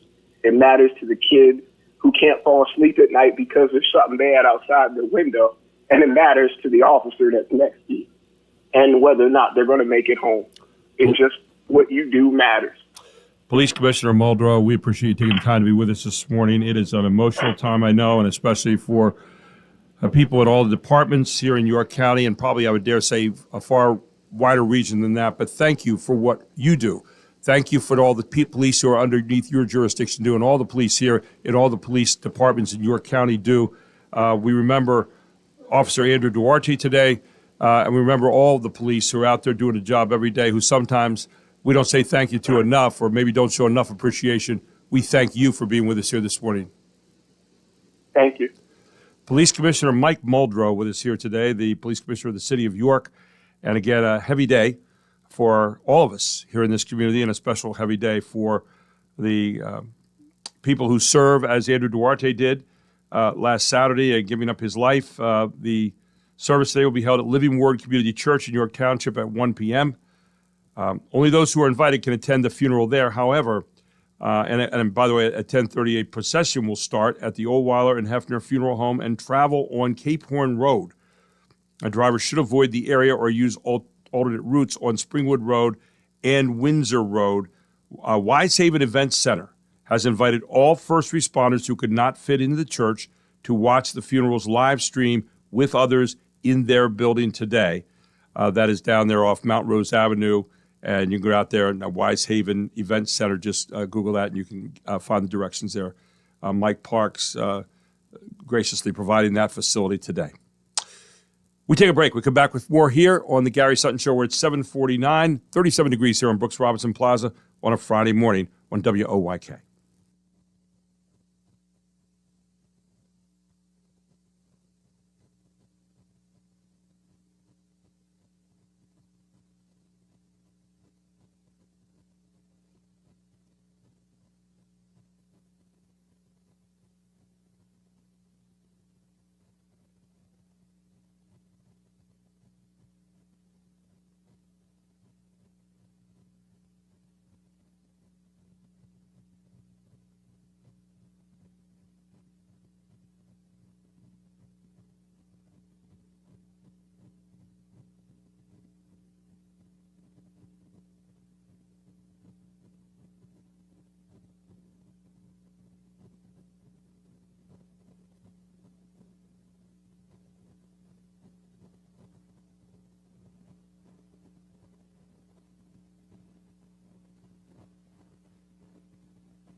Boy, for people of a certain age, they'll remember that song.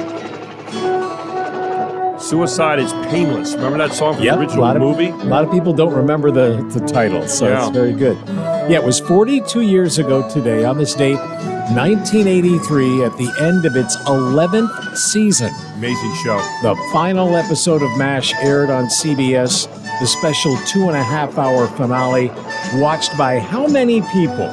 It was an insane number, I remember. It was 106 million people. And you might say, well, quantify that for me, Mark. That is a record 77% of the TV viewing audience. That's amazing. Yeah, and it was an amazing show because it took you through laughter and serious moments. I mean, you went on a roller coaster of emotions when you watched that show over the years. It was really, really good. You could call that a dramedy. Yeah, whatever. That's what it was, I believe. By the way, speaking also on this date, 176 years ago, in 1849, the first ship full of gold rushers arrived in San Francisco. And Steph Curry is still shooting balls for Golden State. So, yeah, I thought, he wasn't. No, it wasn't that. I did see 49 years ago in 1976, the Captain and Tennille won the Grammy for Best Record with Love Will Keep Us Together. Yep. It didn't. No, they got divorced later on. But the song was good. It was probably the song of the summer of the year before, 1975. And the movie of that summer? The movie of that summer, I believe, was, I'm not sure. Jaws. Was it Jaws? Yes. Just when you thought it was safe to go back in the water, right? That's it. Yeah, 171 years ago today in 1854, this was rather interesting. 50 people opposed to slavery met at a schoolhouse in Ripon, Wisconsin, and laid the foundation for what went on to become the Republican Party after their second meeting a month later.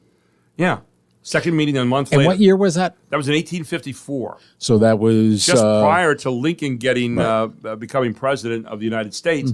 Paul Simon, by the way, we talked about 49 years ago. Paul Simon won Best Album for Still Crazy after all these years.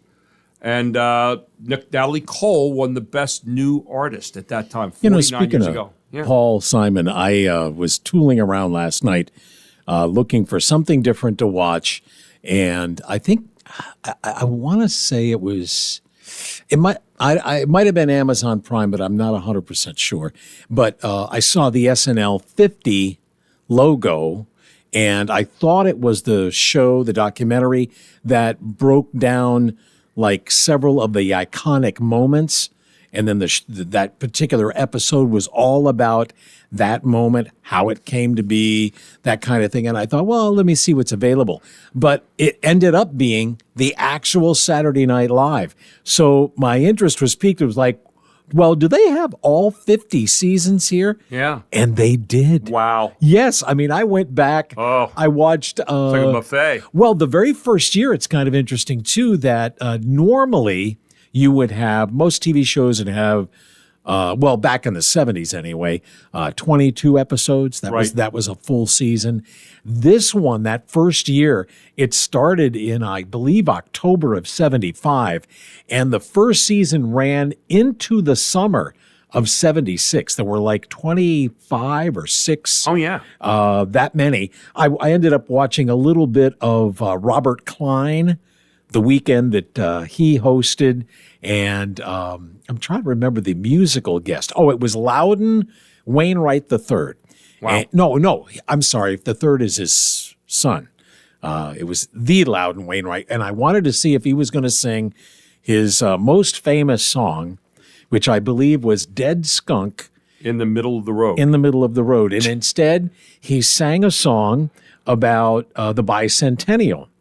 And it was a very happy song, but he made the faces that he was making, it looked like he was in pain. Yeah. So I couldn't quite understand. Kind of like watching Joe Cocker sing. What was that? Well, I mean, at least Cocker had a really...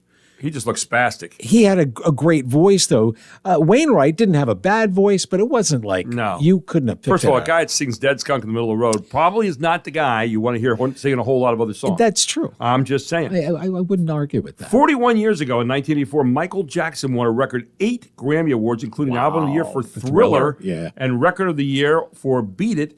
And finally, And this is interesting because it's being talked about now Okay. with the present Pope. 12 years ago in 2013, Oh, yes. Pope Benedict XVI broke tradition and resigned from office. He was the first pope to do so in almost 600 years. Now we have Pope Francis. Benedict was Pope Emeritus until his death in 2022. And now Pope Francis, with his medical problems, is talking about the possibility of resigning. Pope Benedict died in 2022. He actually lived there on the property at the Vatican. And now Pope Francis talking about doing maybe the same thing. We'll wait and see what comes out of that. Yeah. He does appear to be improving a little bit the last Thank couple of days, goodness. which we're glad about. So there you go. So Excellent. All kinds of stuff on this. Don't forget it's National Public Sleeping Day. So catch a few winks, maybe on the Brooks Robinson Plaza. National Science That Day. was Brooks, by the way. What did I say? Yeah. National Tooth Fairy Day, Food Holidays, International Pancake Day, and National Chocolate Souffle Day. And by the way, when the Tooth Fairy drops off the money underneath your kid's pillow, make sure you figure inflation into that, please, okay? You don't want your kid walking away disappointed and needing help. Coming up next, we've got Jim McClure, York County historian, about the York County Poorhouse, later Hospital and Home. He'll tell us all about that next on the Gary Sutton Show on WOYK. But first, news at the top of the hour. It is 8 o'clock.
York's only local show is back on its new home on York's only local station.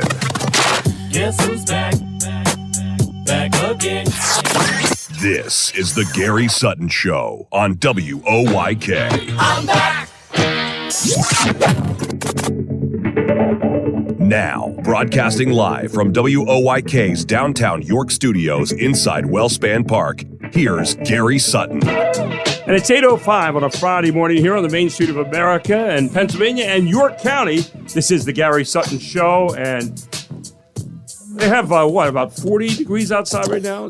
Hang on 2 seconds. I don't know. Is it really that warm? It might be like 30. 40 degrees. I thought 40 degrees. It felt like 40 when I walked out there. I asked Brooks on the way by, and he said, yeah, it was 40 degrees. So it's an Arkansas accent. But the Brooks Robinson statue out there that I talk to every single day here on the Brooks Robinson Plaza. Glad you could talk to us today. You can text our show, 833-478-4729. Remember Andrew Duarte today, the officer who was killed at UPMC in the gun battle last Saturday. He's being, his funeral today is down at Living Word Church down there in the Red Lion area. And that procession starts today, 10:30. It starts at the Hefner Funeral Home. So it's going to be heading all the way down there, and it's going to be a long procession, I'll guarantee you. Thousands of people attending today, thousands of people thinking about Officer Duarte around the area and beyond. The governor is going to be there today, as well as all the various police officers who have been invited to that service. And if you are in the an overflow and you want to go down to Wise Haven Event Center, Mike Parks is inviting people to come down there. There are cards that you can fill out that have been provided by the York County Safety Collaborative. Jamie Norpel and that group. Aaron Anderson's down there today, I think, officiating the service, if I'm not mistaken, or at least part of that whole thing. So that is a big outpouring today down there at the Living Word Church. This hour, by the way, being brought to you by Regents Glen Country Club, where I am a member. And I want to tell you what, if you want to take a look at becoming a social member or a golf member out there, getting a family membership. What's the difference? An individual membership. There's all kind of little price ranges. Okay. But I'll tell you what, it's very affordable.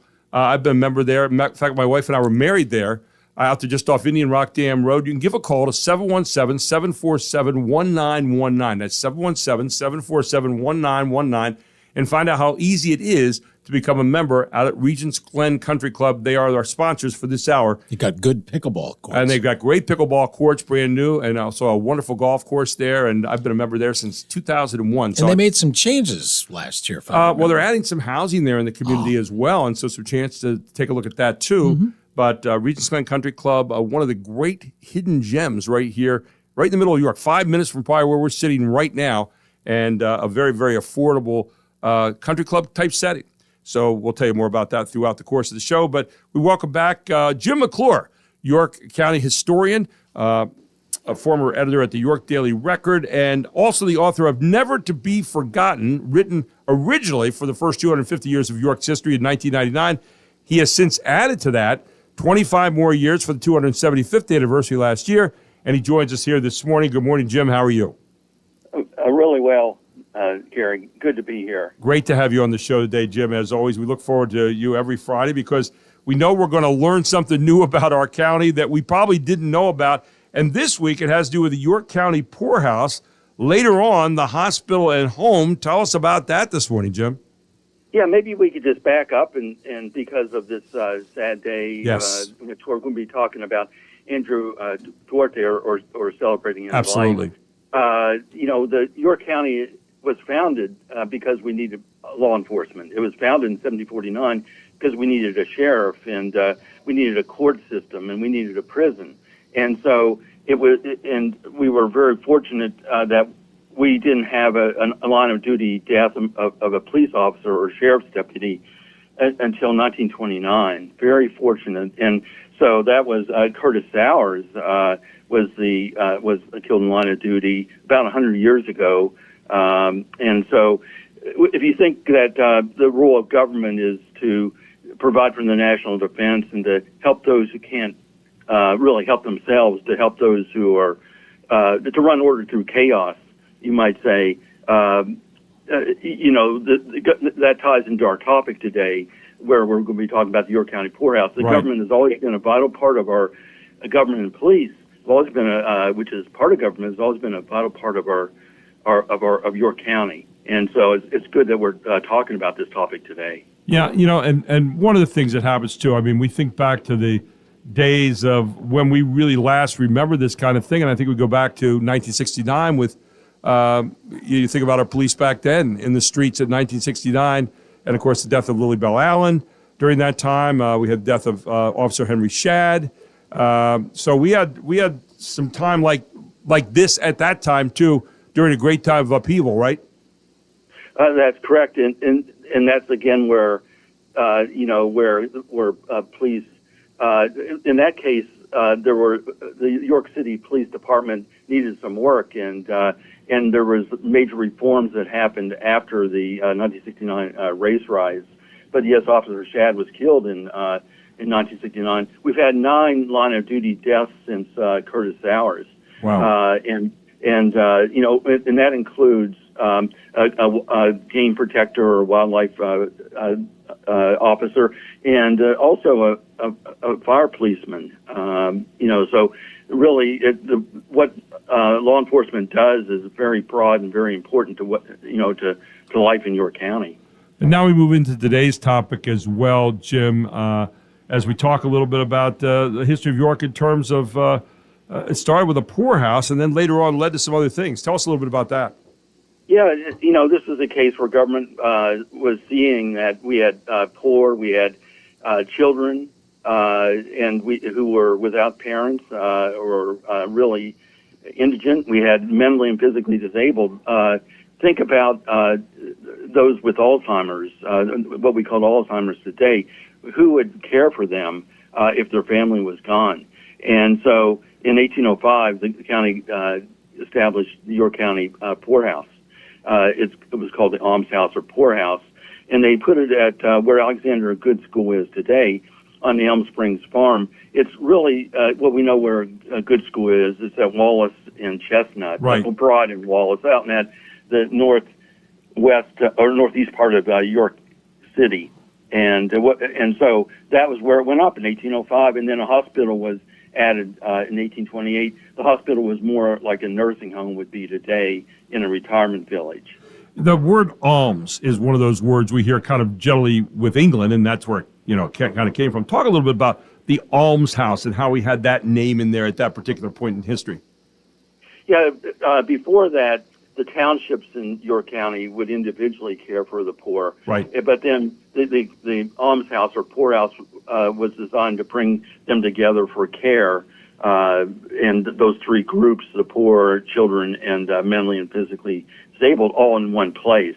And they were inspected over the course of time. They had to do annual reports to talk about the care for the folks there. Dorothea Dix came in, a famous Quaker who was looking at state hospitals in state Pennsylvania, and decided that, she said it was really very comfortable in the poorhouse in York County, except that there's some were in chains and hobbles. So it wasn't. It was Dick kind of from the novel of Charles Dickens in a way. There was reports of one report of an old woman, widow, throwing contents of her pipe into a spitting box. Wow. So it wasn't perfect there, but it was better than in many counties. It's interesting when you think about it, Jim, about how society looked at the less fortunate among us, or those who couldn't help themselves. And that was an early concept where we felt as a county or as a a borough or whatever it might be, that we needed to take care of those around us that couldn't take care of themselves, right? Yes, this was kind of the leading edge of what happened in York County in the 1800s. Later on, we formed the York Benevolent Association, which was designed to help the families of in the Civil War. We established the York Collegiate Institute. We established York Hospital, and we established the Children's Home of York, which was designed to help the children of Civil War veterans. So York was really growing up in the 1800s. We were learning to care for each other in an official way, in a way that government was kind of intervening in the process. When you look at where the York County Poorhouse, later the York County Hospital and Home, where are we today? Where is that morphed into today as we've watched this go through history? Yes, it was in about 1930. They moved it out to the whole operation out to what's called Pleasant Acres today, and it was known for years as the York County Hospital and Home. Then they built a county annex out there as county government expanded, and today it's known as Pleasant Acres Rehab and Nursing Center. So its mission is vastly different than it was initially.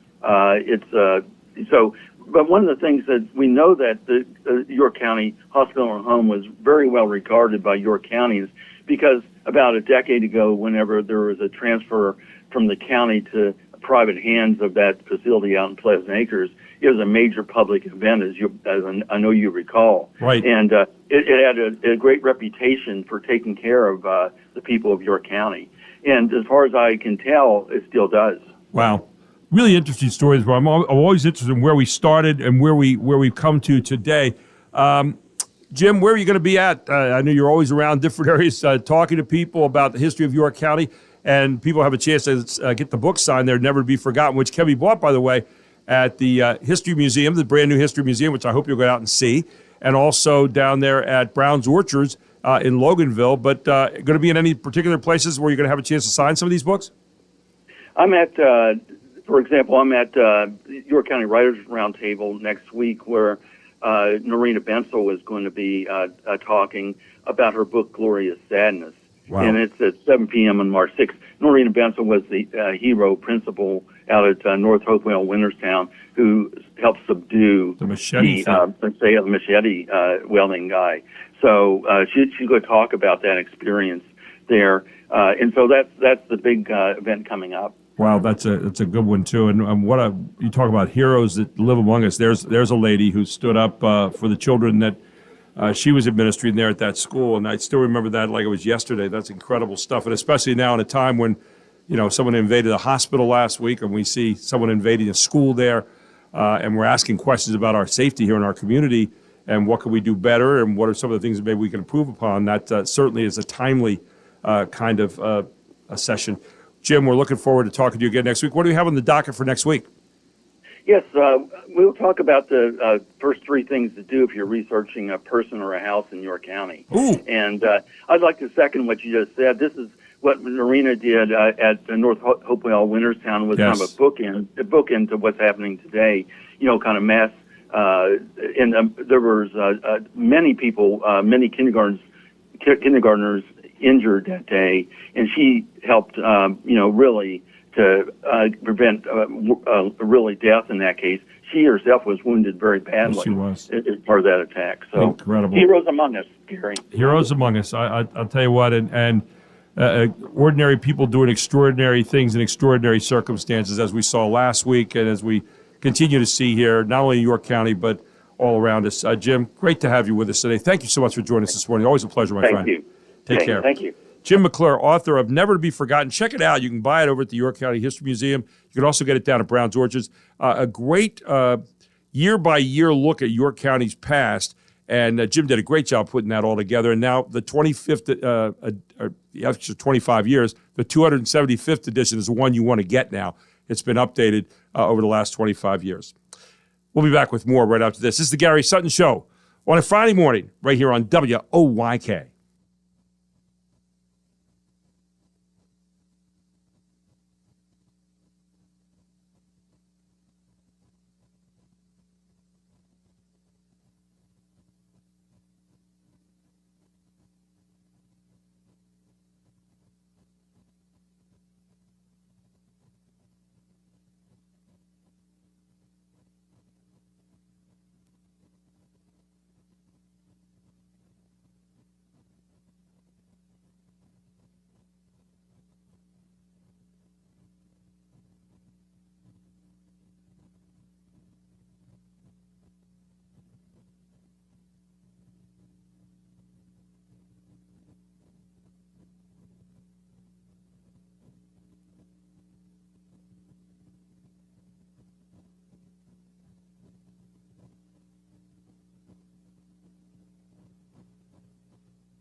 One more desperate heave. It's up off the glass, and that's it.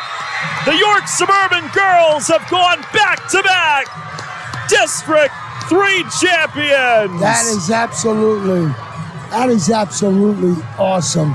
42-28 the final, their first 2 district titles. They've gone back-to-back. Ball loose, Becca chucks it up, missed the rim, it bounces out, and the clock says 0. The Dallastown girls have their district championship. Wow. League champs for the 8th time, district champs for the first time. Their 22nd consecutive win comes with gold medals. And they probably couldn't be happier. They did it against Red Lion, their next-door rivals in the district right next to Dallastown, separated, I always kid, by a Hardee's. That's basically it. So Dallastown wins their first district championship. York Suburban wins their second in a row, both in the girls' area. Eastern lost yesterday to Berks Catholic, which is a really, really good school this year. And Berks Catholic just jumped out early. Eastern fought back, but just not able to ever really get into that one and get much closer than like 11 points. And so they went down to Eastern. All those teams, all and of course Red Lion losing to Dallastown, all of them heading on into the states now, which start next week. Tonight, the final game that we will be interested in here in the York area, and it's a big one. It is going to be at 7:45 is airtime with Andy and Daryl, and that is the Central Dauphin against Central York, the defending state champions, who last time they were at Hershey was for the state championship game back in late March. Well, they are back there against Central Dauphin this year. It's another great matchup between the York Area League and the Mid-Penn. These two loved the matchup, these two leagues. And, of course, Central Dauphin knocked off the defending district champions in overtime earlier this week. That was the win that they had over Cumberland Valley, who went out and smoked York High last night, 91-44. Well, tonight, Central, which is number 1 in the district, going up against Central Dauphin. That'll be at 7:45, and you can hear the game start right here at 8 o'clock on WOYK. And then tomorrow, we've got the York College Spartans playing for their conference championship against Alvernia. 2:45 is airtime there, and 3 o'clock the start of that game, all right here on WOYK. And then Hershey Bears and WBS Penguins at 6:30 tomorrow night. And the Sixers against the Warriors at 8:30 tomorrow night. So, man, I'll tell you what, nonstop sports this weekend. I was reading an article this morning. Who knew this would happen? Walmart shoppers rage as they need a loan as bulk eggs now cost more than a tank of gas. Who'd ever thought that? The ongoing nationwide egg shortage has forced several companies to place purchasing restrictions on the product. Shoppers are reeling from sticker shock as egg prices hit an all-time high at stores like Walmart, with some joking that they might need a loan just to afford breakfast, while other angry Americans have been caught stealing the product. One frustrated customer took to X to vent about the soaring costs, revealing that at Bakersfield, California, a 60-pack of eggs now costs $43, $9 to $15 a dozen. It's ridiculous, she wrote. I have to take out a loan just to buy eggs. We've been making that joke for a while, by the way. I went to a regional supermarket yesterday, and I think the eggs were $5.69. Is that right? Yes. Yeah, well, a lot worse there in California. So a lot of people are saying inflation is everywhere right now, well, and I'm people not are roaring about that. Yeah. I'm not driving to California to get my eggs. No, we're not doing that. You've convinced me. I'm going to stop doing it. That's I've made that resolution already. Drawing a line. Exactly. So anyway, and I saw this morning. Centenarians have been giving how they have stayed alive so long. They're sharing their longevity formula. Oh. They're saying staying busy gives you purpose. See, there you go. That's why you and I are still working. Yes. So, but the idea is, I was reading this one lady. She said she gets up at 4 a.m. She jumps out of bed, makes a pot of coffee, and puts on her makeup. Then she drives herself to the Home Depot for work. She is 100 years old. Wow. She believes maintaining a busy schedule, which includes working at Home Depot 2 to 3 mornings per week, is a big contributor to her longevity. Cool. That's what keeps me sharp, Wilson said, from her home in Louisville, where she lives on her own. A growing body of scientific research supports Wilson's idea about aging well. Staying active with work, hobbies, socializing, or volunteering can be a key factor in longevity. Quote, There's lots of evidence showing that keeping busy is good for older adults, said Deborah Carr, director of the Center for Innovation in Social Science and a professor of sociology at Boston University. Quote, it helps your mental health, your physical health. It really does have a lot of positive effects. Some studies suggest that extending work life, especially in a job or occupation that gives a person meaning, may contribute to greater longevity. Volunteering, too, may lead to slowed biological aging, according to a recent study, and socializing regularly has been linked to a significantly lower risk of premature death. So some good numbers there. And you know what? I think it kind of supports a lot of what we've already been finding out. Intuitively, yes. Yeah. It's one of the reasons you and I keep working. We're not 100 yet, but it's, you know, Right. we you really think about it. And some people ask me about, when are you going to retire? And my standard answer is first day I go to work, because it's like working your mind out every day. You get a chance to do that just like you work your body out every day or do walking or whatever it might be. And I think there really is something to that. Mark? Let's get some other health news. This is House Call for Health. Researchers say there may be a chance to decrease the likelihood of getting dementia. A recent study finds 5 minutes of light exercise a day could help. The study was done by Johns Hopkins Bloomberg School of Public Health in Baltimore, Maryland. Just 35 minutes of exercise per week compared to none at all saw a 41% lower risk of developing dementia over an average 4-year follow-up period. The Centers for Disease Control and Prevention describes dementia as a condition that makes someone unable to remember, think clearly, or make decisions while doing everyday activities. For more health news, go to foxnewshealth.com. House Call for Health. I'm Lisa Brady, Fox News. So there again, a little bit more time, a little exercise, 5 minutes a day, and just get out and take a walk. Do something. Here are two people. I don't know their exact ages. Okay. How old would you think Helen Mirren is? Just off the top of your Helen head. Mirren, she's got to be in her 80s. I would say certainly 70s. And still a beautiful lady. Yes, certainly 70s. And Harrison Ford, I think. He's about 150. Yeah, I would say no, he's early 80s. No, so they're both working, and they both helped set a record. 1923 just delivered a massive season 2 premiere, setting a new record for Paramount Plus.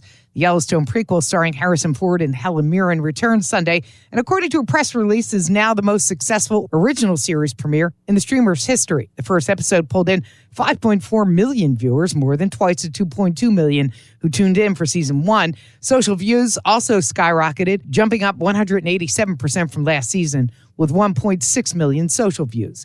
Creator Taylor Sheridan introduced the series in December of 2022. He's got to be stopped. Fox News. He's got to be stopped. Yeah, he's got to be stopped. I'm going to tell you. He's out of control. And, there wasn't a cameo I think maybe many people thought there might be a cameo by Kevin Costner, but no such luck. Yeah, exactly right. So anyway, one of the things we're talking today, too, about, and I was just reminded, we're talking about the police today and all the people that we're thinking about on this day with Andrew Duarte's funeral. But, lest we forget, a lot of the people at Memorial Hospital over at UPMC need a lot of prayers and support in the coming weeks, and doctors and nurses, custodial staff, everyone involved, because obviously they're still there at the site of what happened. And the other thing is, the trauma of what all happened last week, those people are going to be dealing with that in weeks and months to come. So let's keep them in our thoughts and prayers today, too, as we think about them here on the Gary Sutton Show. By the way, this hour being brought to you by Regents Glen Country Club, where I've been a member since 2001. My wife and I were actually married there up at the Box Hill Club, but which is not going to be a part of that anymore, and yet it was being bought. But we do have the Fairway Table, which is a wonderful little restaurant right down there on property. It's at 1000 Golf Club Drive in York. Their hours, they open at 11 a.m., and a chance to join a club that's very, very reasonable. They've got a beautiful pool out back coming up this spring. That's not too far away. But you can call and get information at 717-747-1919, 717-747-1919. Tell them you want to get some information on Regents Glen Country Club, and you can stop out there and see it. They have excellent food, amazing service, always a great meal and quality ambiance. Great place for a bridal shower or intimate wedding. They've got a beautiful tent out there that holds 400 people. Great people, super food, and good cocktails as well. And they've also got a lot of activities at Regents Glen Country Club. Give them a call today, 717-747-1919. They are right there on Indian Rock Dam Road, and then you just turn right off there into 1000 Golf Club Road, and you will be right there at Regents Glen Country Club. We take a break, and we come back. The mayor of York, Mayor Michael Helfrich joins us to talk about his situation where he was going to retire, but maybe not so much now. All here on the Gary Sutton Show on WOYK, where it's 8:32.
One of my all-time favorite groups, Tower of Power. I think they're still touring.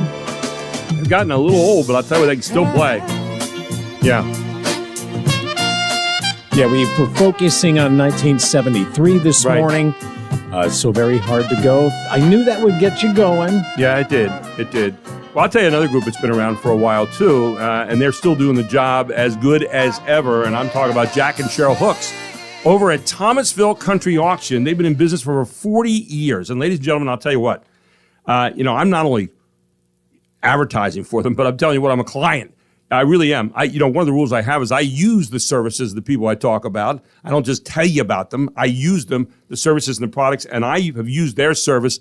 Back 6 years ago, my mother passed away, and I had to take care of the estate. And I'll tell you what, I was the executor of the estate.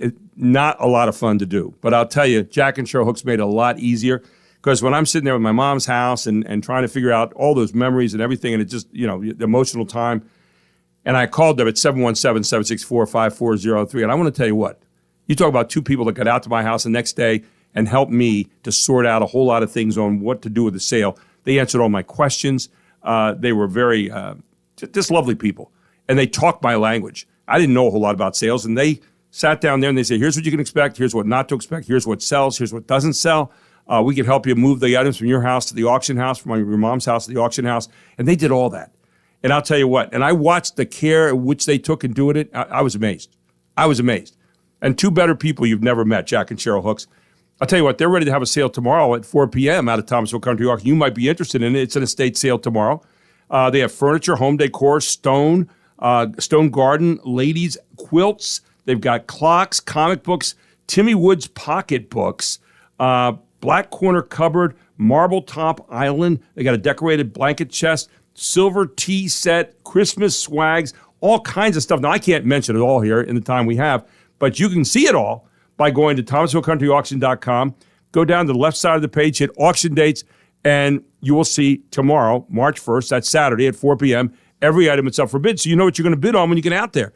It's just a great time to get together for conversation and community and bidding on items. And it's just a wonderful, wonderful day. So why don't you head on out there tomorrow? If you've never been to an auction before, a great chance to do that. And by the way, they can also help you get ready for your auction. Jack and Cheryl Hooks can. Yeah. Call them 717-764-5403 like I did. Have them come out to your home, whether it's an estate sale like tomorrow or you're moving, you're downsizing. They are ready to help your sale become a reality. And if you're selling your real estate, listen to this. Cheryl can sell your real estate and save you lots of money and time and effort. She is ready to do it. They've been doing it for a long time. Why don't you give them a call today, 717-764-5403. They'll be glad to talk to you. Tell them Gary Sutton proudly sent you, or get on out to the sale tomorrow at 4 p.m. It's at Thomasville Country Auction, Route 30 West at the railroad tracks in Thomasville. WOYK News Time is 8:39, and we welcome in this morning the mayor of the city of York, Mayor Michael Helfrich, to join us here on WOYK. Mayor, great to have you in this morning. How are you today? I'm great, Gary, and you got me excited. I want to get on this auction. I'll tell you, get on it. I know you love that kind of stuff, and you live in kind of an older house here in York. A lot of people know about that, but so you know a little something about antiques and all that kind of stuff, but and estates and things. But I tell you, Jack and Cheryl Hooks do a great job down at Thomasville Country Auction. But hey, last time we talked, you were talking about what you had been doing as the mayor of York over these years, and it was going to be your last term. Well, something has changed since then, right? Well, yep. Unfortunately, my chosen candidate, my successor, Commissioner Michael Muldrow, he got a taste of politics and he just didn't like it. Yeah. And so that left the field wide open. And I love my city, and I was very concerned, and still am, that somebody could come in and undo the good work that my team has done. Now, in the meantime, Sandy Walker has stepped up and said she's running. I've known Sandy for a lot of years, like I've known you, and great person. And I saw where you were quoted and saying, well, I want to take a look at what she's standing for and so forth. Talk a little bit about that candidacy and how that may affect your run for mayor again. No, I think Sandy's a great candidate. I'll tell you that right now. When it came to selling the wastewater treatment plant and making sure that the finances for the pension plans and the health care that we provide for our employees was secured, she was right there with me.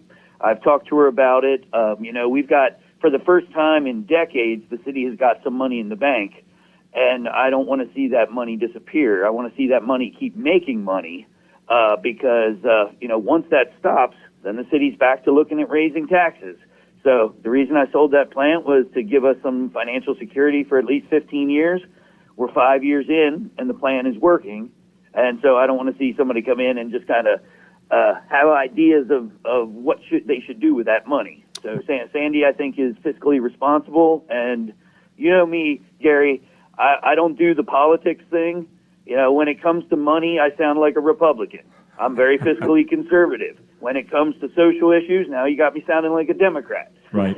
So well, I don't keep score that much. All I do is I just look at what people do and say, well, that looks right or wrong to me, or that looks like a good idea or a bad idea. So that's kind of where I am. I'm not one of those that keeps score on that kind of stuff. So you don't ever have to qualify yourself on that, Mayor. Your actions will speak louder than words. And I think that's the important thing that we all have to kind of look at when it comes to what we are going to do and what kind of policy York is going to follow. Will you be talking with Sandy? Will you be discussing that with her? Would that affect your decision to run again? Yep, I've already met with her once, and we've agreed to meet again, and we're talking through policy issues. And like you said, I don't even want to run. Right. I'm only doing this to secure York, to secure the things that we have done, and whether you agree with the president right now, we are in some wild times. Yeah, we are. Whether you agree with them or not, and we need some stable leadership. So I just really want to make sure that things keep going in the positive direction they are. But no, I like Sandy as a candidate, so you're not going to hear a lot of, at least from my side anyhow, you're not going to hear a lot of fussing and fighting or negativity in this election. Do you know of any other people that are getting into this right now? I guess this is kind of a big week for that, and maybe ahead a little bit. So are you aware of other people who will be jumping in to run for mayor? I am not aware, but that's the reason I'm staying in. Yeah, I'm not aware. So you're kind of checking the water, huh? Exactly. Okay. Well, you know one for sure now. What do you think people in York want right now? What are they looking for at this particular moment? We talked about stability and leadership and that kind of thing, but and you told us about some of the things you felt were really good things that have been done. But what are things that need to be done going forward here, Mayor, from your particular vantage point?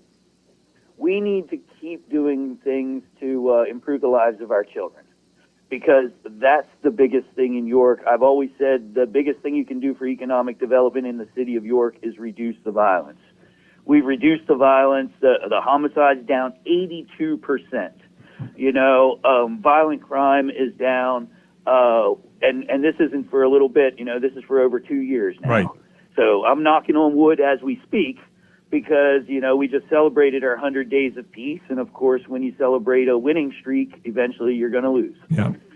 Made it, was it 104 days that we made it to or something like that? Yes, and nearly 5.5 months without a homicide, right. which it's kind of strange to celebrate those kinds of things because you think it should be the norm. Yeah. But it's not. It's not. There's a lot of I guess trauma and issues. Poverty, all those things kind of end up causing some violence, and we've been working on that. So again, to get back to your answer or your question, right? Getting, and I know you're behind this because I know some of the people that you've worked with. But to get the community centers back open, right? We're working over at the what used to be called the Pine Street Center. It's now called the Sylvia Newcomb Center. Right. I want to get that open. Our police force is going to work. Or some of our police officers are going to work with the kids over there, so it'll be kind of a mix. The things you dream about, having the police officers playing basketball with the little kids, right? So that people get to know each other.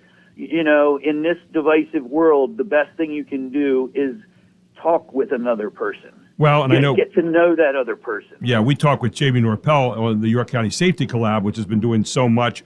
And, Safer Together has been kind of the thing they've talked about a lot. And I know you've been part of all of, helping to get people together to be talking in one voice here, not only to identify the people who might be problems in a community, but also to help those people in advance. You get into a right direction. And I think that's one of the great things that's happening here that maybe isn't happening everywhere else in the state, this idea of the York County Safety Collab. Your thoughts on that? Yeah, I absolutely agree. To bring all the partners together. And, a kind of a microcosm of that is also GVI here in the city. Right. Where the district attorney, the federal partners, and then all the local nonprofits that are trying to help people. We're all working together to get to these young people before or even after they're making mistakes and making life worse for themselves and making life worse for us. And I think you made a great point a moment ago, too, Mayor, about the idea of having places for kids to go that are healthy and that are going to be reinforcing, or in some cases not even reinforcing, maybe taking the place of some of the lack of family help that some of these kids get from time to time, but trying to reinforce families that are trying to get the job done, and then hoping the community will be out there, taking care of some of those values and making sure they're proceeding forward. And I think we're seeing some effort in that's really good right now, and it's nice to see some of those numbers, as you mentioned earlier, moving in the right direction for a change. Yeah, absolutely. Even in this age, it's not the 50s anymore. You don't have a father working and then the mom available all the time to be around their kids. We've got moms that are working, and no matter how loving or how much they want to try to watch out for their kids and bring them up right, there's always the street that's trying to drag them down. So you're right. Even the best families could use some help from community centers. And then the other thing I wanted to add in there real quick is the housing crisis. We've got online right now close to 1,000 new houses over the next, or new units, apartments and houses over the next 5 years. And I really want to make sure that gets through. Just because you put them on paper right now doesn't mean they're getting across the finish line. So there's still more work to do to make sure that happens. But with the housing crisis and the homelessness issues we're having, the answer to all of that, and the high prices of rent, the supply and demand. Right. The answer is more units, more units, more units. So I got to make sure that the next person is also thinking about that and making sure that this continues. Yeah, really appreciate you being with us this morning, Mayor. Thank you so very much. And we look forward to seeing what transpires as we move forward. But we appreciate you taking the time to be with us this morning. Thank you again. Thank you, Gary. Have a great one. You too. Mayor Michael Helfrich of York here on the Gary Sutton Show on WOYK. It is right now 8:49. We'll tell you about a very special event coming up tomorrow when we come back here on the local area. But this is the Gary Sutton Show on WOYK, live this morning on a Friday morning. Back with more right after this.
Welcome back. The final few moments here, the Gary Sutton Show at 8:53 here on Brooks Robinson Plaza at Wellspan Park. 41 degrees outside, about 52 degrees inside. So we're kidding. It's not too bad. Not too bad. By the way, I want to let you know, I was out last week, Mark, to open up the Keystone Games for the ice skating out at the ice rink. By the way, it is cold in there. Friend. It is cold in there.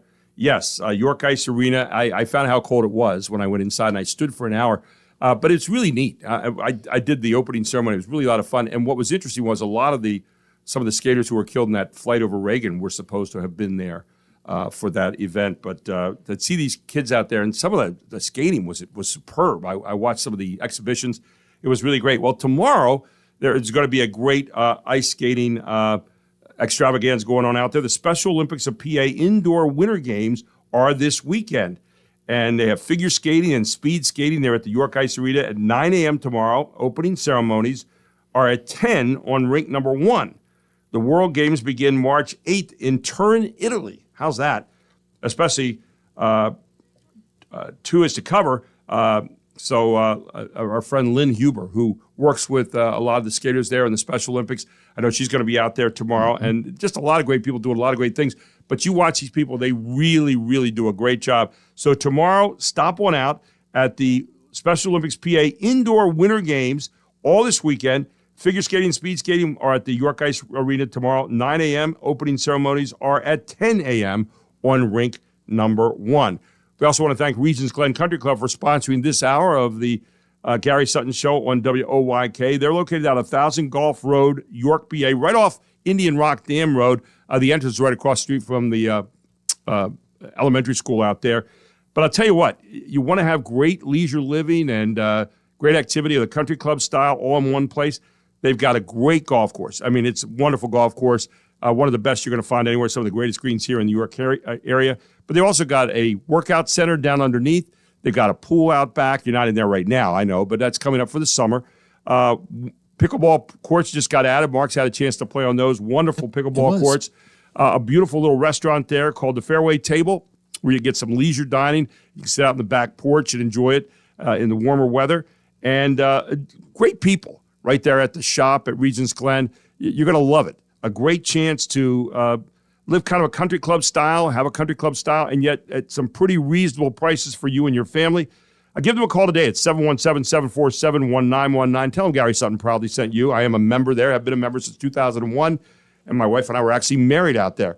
717-747-1919. If you're looking for a place to hold an event like a wedding or that kind of thing, they've got a tent that holds 400 people in that tent. So a great venue to do that as well. 717-747-1919. Regions Glen Country Club, a great place to check out today. Don't forget tonight, we've got basketball again. We've had it all week long. Daryl and Andy will be bringing you the boys 6A championship. It's the final district championship before all the teams head on to states. And Central, the defending state champions who won on that very court at the Giants Center back in last March, are now back to try to win the one thing they have not won so far, which is a district championship. And they're going up against Central Dauphin. Wayne Fletcher Sr., the head coach, and Wayne Fletcher Jr., an outstanding player, one of the best in the Central Pen. Well, Central just knocked them off the other night. They had J.J. Kelly that they went up against. The other great player in the Central Pen this year, or the Mid-Pen rather, is this guy, Wayne Fletcher Jr., who's heading off to play Division I basketball for Navy at the Naval Academy next season. And then, of course, tomorrow at 2:45 airtime, 3 o'clock will be the tip-off, the York College men's Spartans team going up against Alvernia in a big championship over there at York College tomorrow. I hope you'll check it out or listen to it right here on WOYK. Daryl will be on there again tomorrow. Daryl's everywhere. He is. He's everywhere. And, of course, doing yeoman's work this week. Looking forward to that game tonight. And what else do we have, Mark? Any final thoughts? You know how I feel about ice cream, right? And I was trying to think as I heard this story, you know, I didn't, until I heard this story, I didn't think there would be any way that I wouldn't go into any ice cream shop. You know, I love it so much. Right. But then I heard about this, and I don't think I would do this. And I wonder what you think of this idea. Okay. A new ice cream shop in New York is making having dessert a game of chance, and it's going viral on social media. Surprise Scoop, located in the East Village, is being billed as the world's first flavor roulette ice cream shop. You don't know what flavor you're getting until you take your first scoop. Customers go to a kiosk to order their surprise flavor and pay. Then they get their ice cream from a mystery box, making every visit an unpredictable experience. And the flavors reportedly change every day. In New York, Sue Guzman, Fox News. No, I don't think I would do that. Not me. No, I'm there with you. I'm going with a purpose. I'm a guy. I want to know. I want to know what it is. Yeah. And you hear a lot of talk about AI, but another subject is coming, and it's quantum computing. Yesterday, we had another company, Amazon, basically saying that they were going to get into that as well. So just be some things to watch out for as we head into the weekend. And finally, the funeral of Andrew Duarte today. We think about him after this long week, and the people are down there today. All the law enforcement have been invited. And, of course, if you can't make it into that one and you weren't invited there, you get down to Wisehaven. The funeral starts at 1 o'clock. The procession starts at 10:30, and that's all this afternoon. By the way, Monday we've got Scott Perry with us. We're going to have Kevin Smith, Eric Mentor. Kevin Smith talked to the UN yesterday. He's going to be with us 6:35. Eric Mentor will be with us, and so much more. But most importantly, you will be. Have a safe weekend, everyone. Have a great day. It is 9 o'clock.